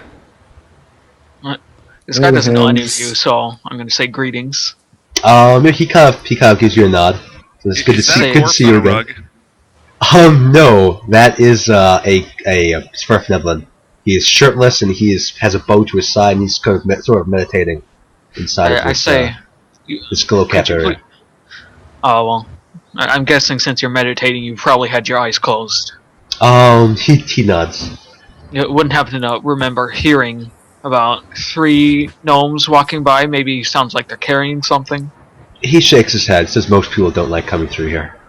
Ah, okay. Thank you. That helps greatly. Does this fellow Does speak it? common? He does, but he was looking that way the whole time. So 3 men running past him with a massive writhing parcel over their shoulders. That he didn't consider that worthy of his attention. Who says they were running? Yeah. Oh, you're implying that they're running, and he's not hearing any running. So they had to go the other way. Probably. Well, I mean, not have to. But. All it does is detect undead. Well, that's kind of stupid. I could have sworn. Oh, I know what I'm doing. I'm thinking of the cleric. Never mind. Trying to find like a divination spell. Well, I just remember I thought like divine characters, they literally have a skill called like divine intervention where they can just pray to their god for like guidance or something. I wouldn't allow that regardless. Yeah, well, that's just a cleric. So there's a spell that kind of does it where you like you see into the future of doing an action 30 minutes and see what happens. Oh, this is literally like a cleric class feature where it says like a certain number of times per day they can pray to their god, and if they roll high enough on their religion check, the god will like show them like, yeah, the kidnappers went that way. Okay, well, I think our 3 hours is up. Yeah. Will they find the stolen woman? Probably Who not. knows? No, because apparently nobody saw anything. So yeah. Well, and we can't track. In a city which has constant movement, it's difficult to keep track of 3 people, especially when not running and carrying bags with dollar signs and. Maybe the orcs have a crystal. Thanks for the game, guys. You played well. Yeah. I much enjoyed playing a game where I made you tiny and gave you a little needle. Pretty fun. Yeah. In the meantime, like before, like if I ever play again, I'm gonna be in the shop and just like kind of watching over. Sure. Okay. Well. Thanks for playing, guys. See you next. Guys. Dungeon time, same fucking channel. Hooray, I sort of know how the game works now. Thanks. When you turn tiny, you have to sign the contract. Yeah. Or simple solution, just don't turn tiny. Maybe just go with the plan of just turning the ship upside down and shaking it till he falls out. So, yeah, break the ship and then you can... Yeah, just poke a hole in the side of the ship, pull him out with some tweezers and squish him. Yeah. Anyway. It's almost as if she didn't want you to break the ship. But yeah, thanks for playing, guys. It was fun. Alright.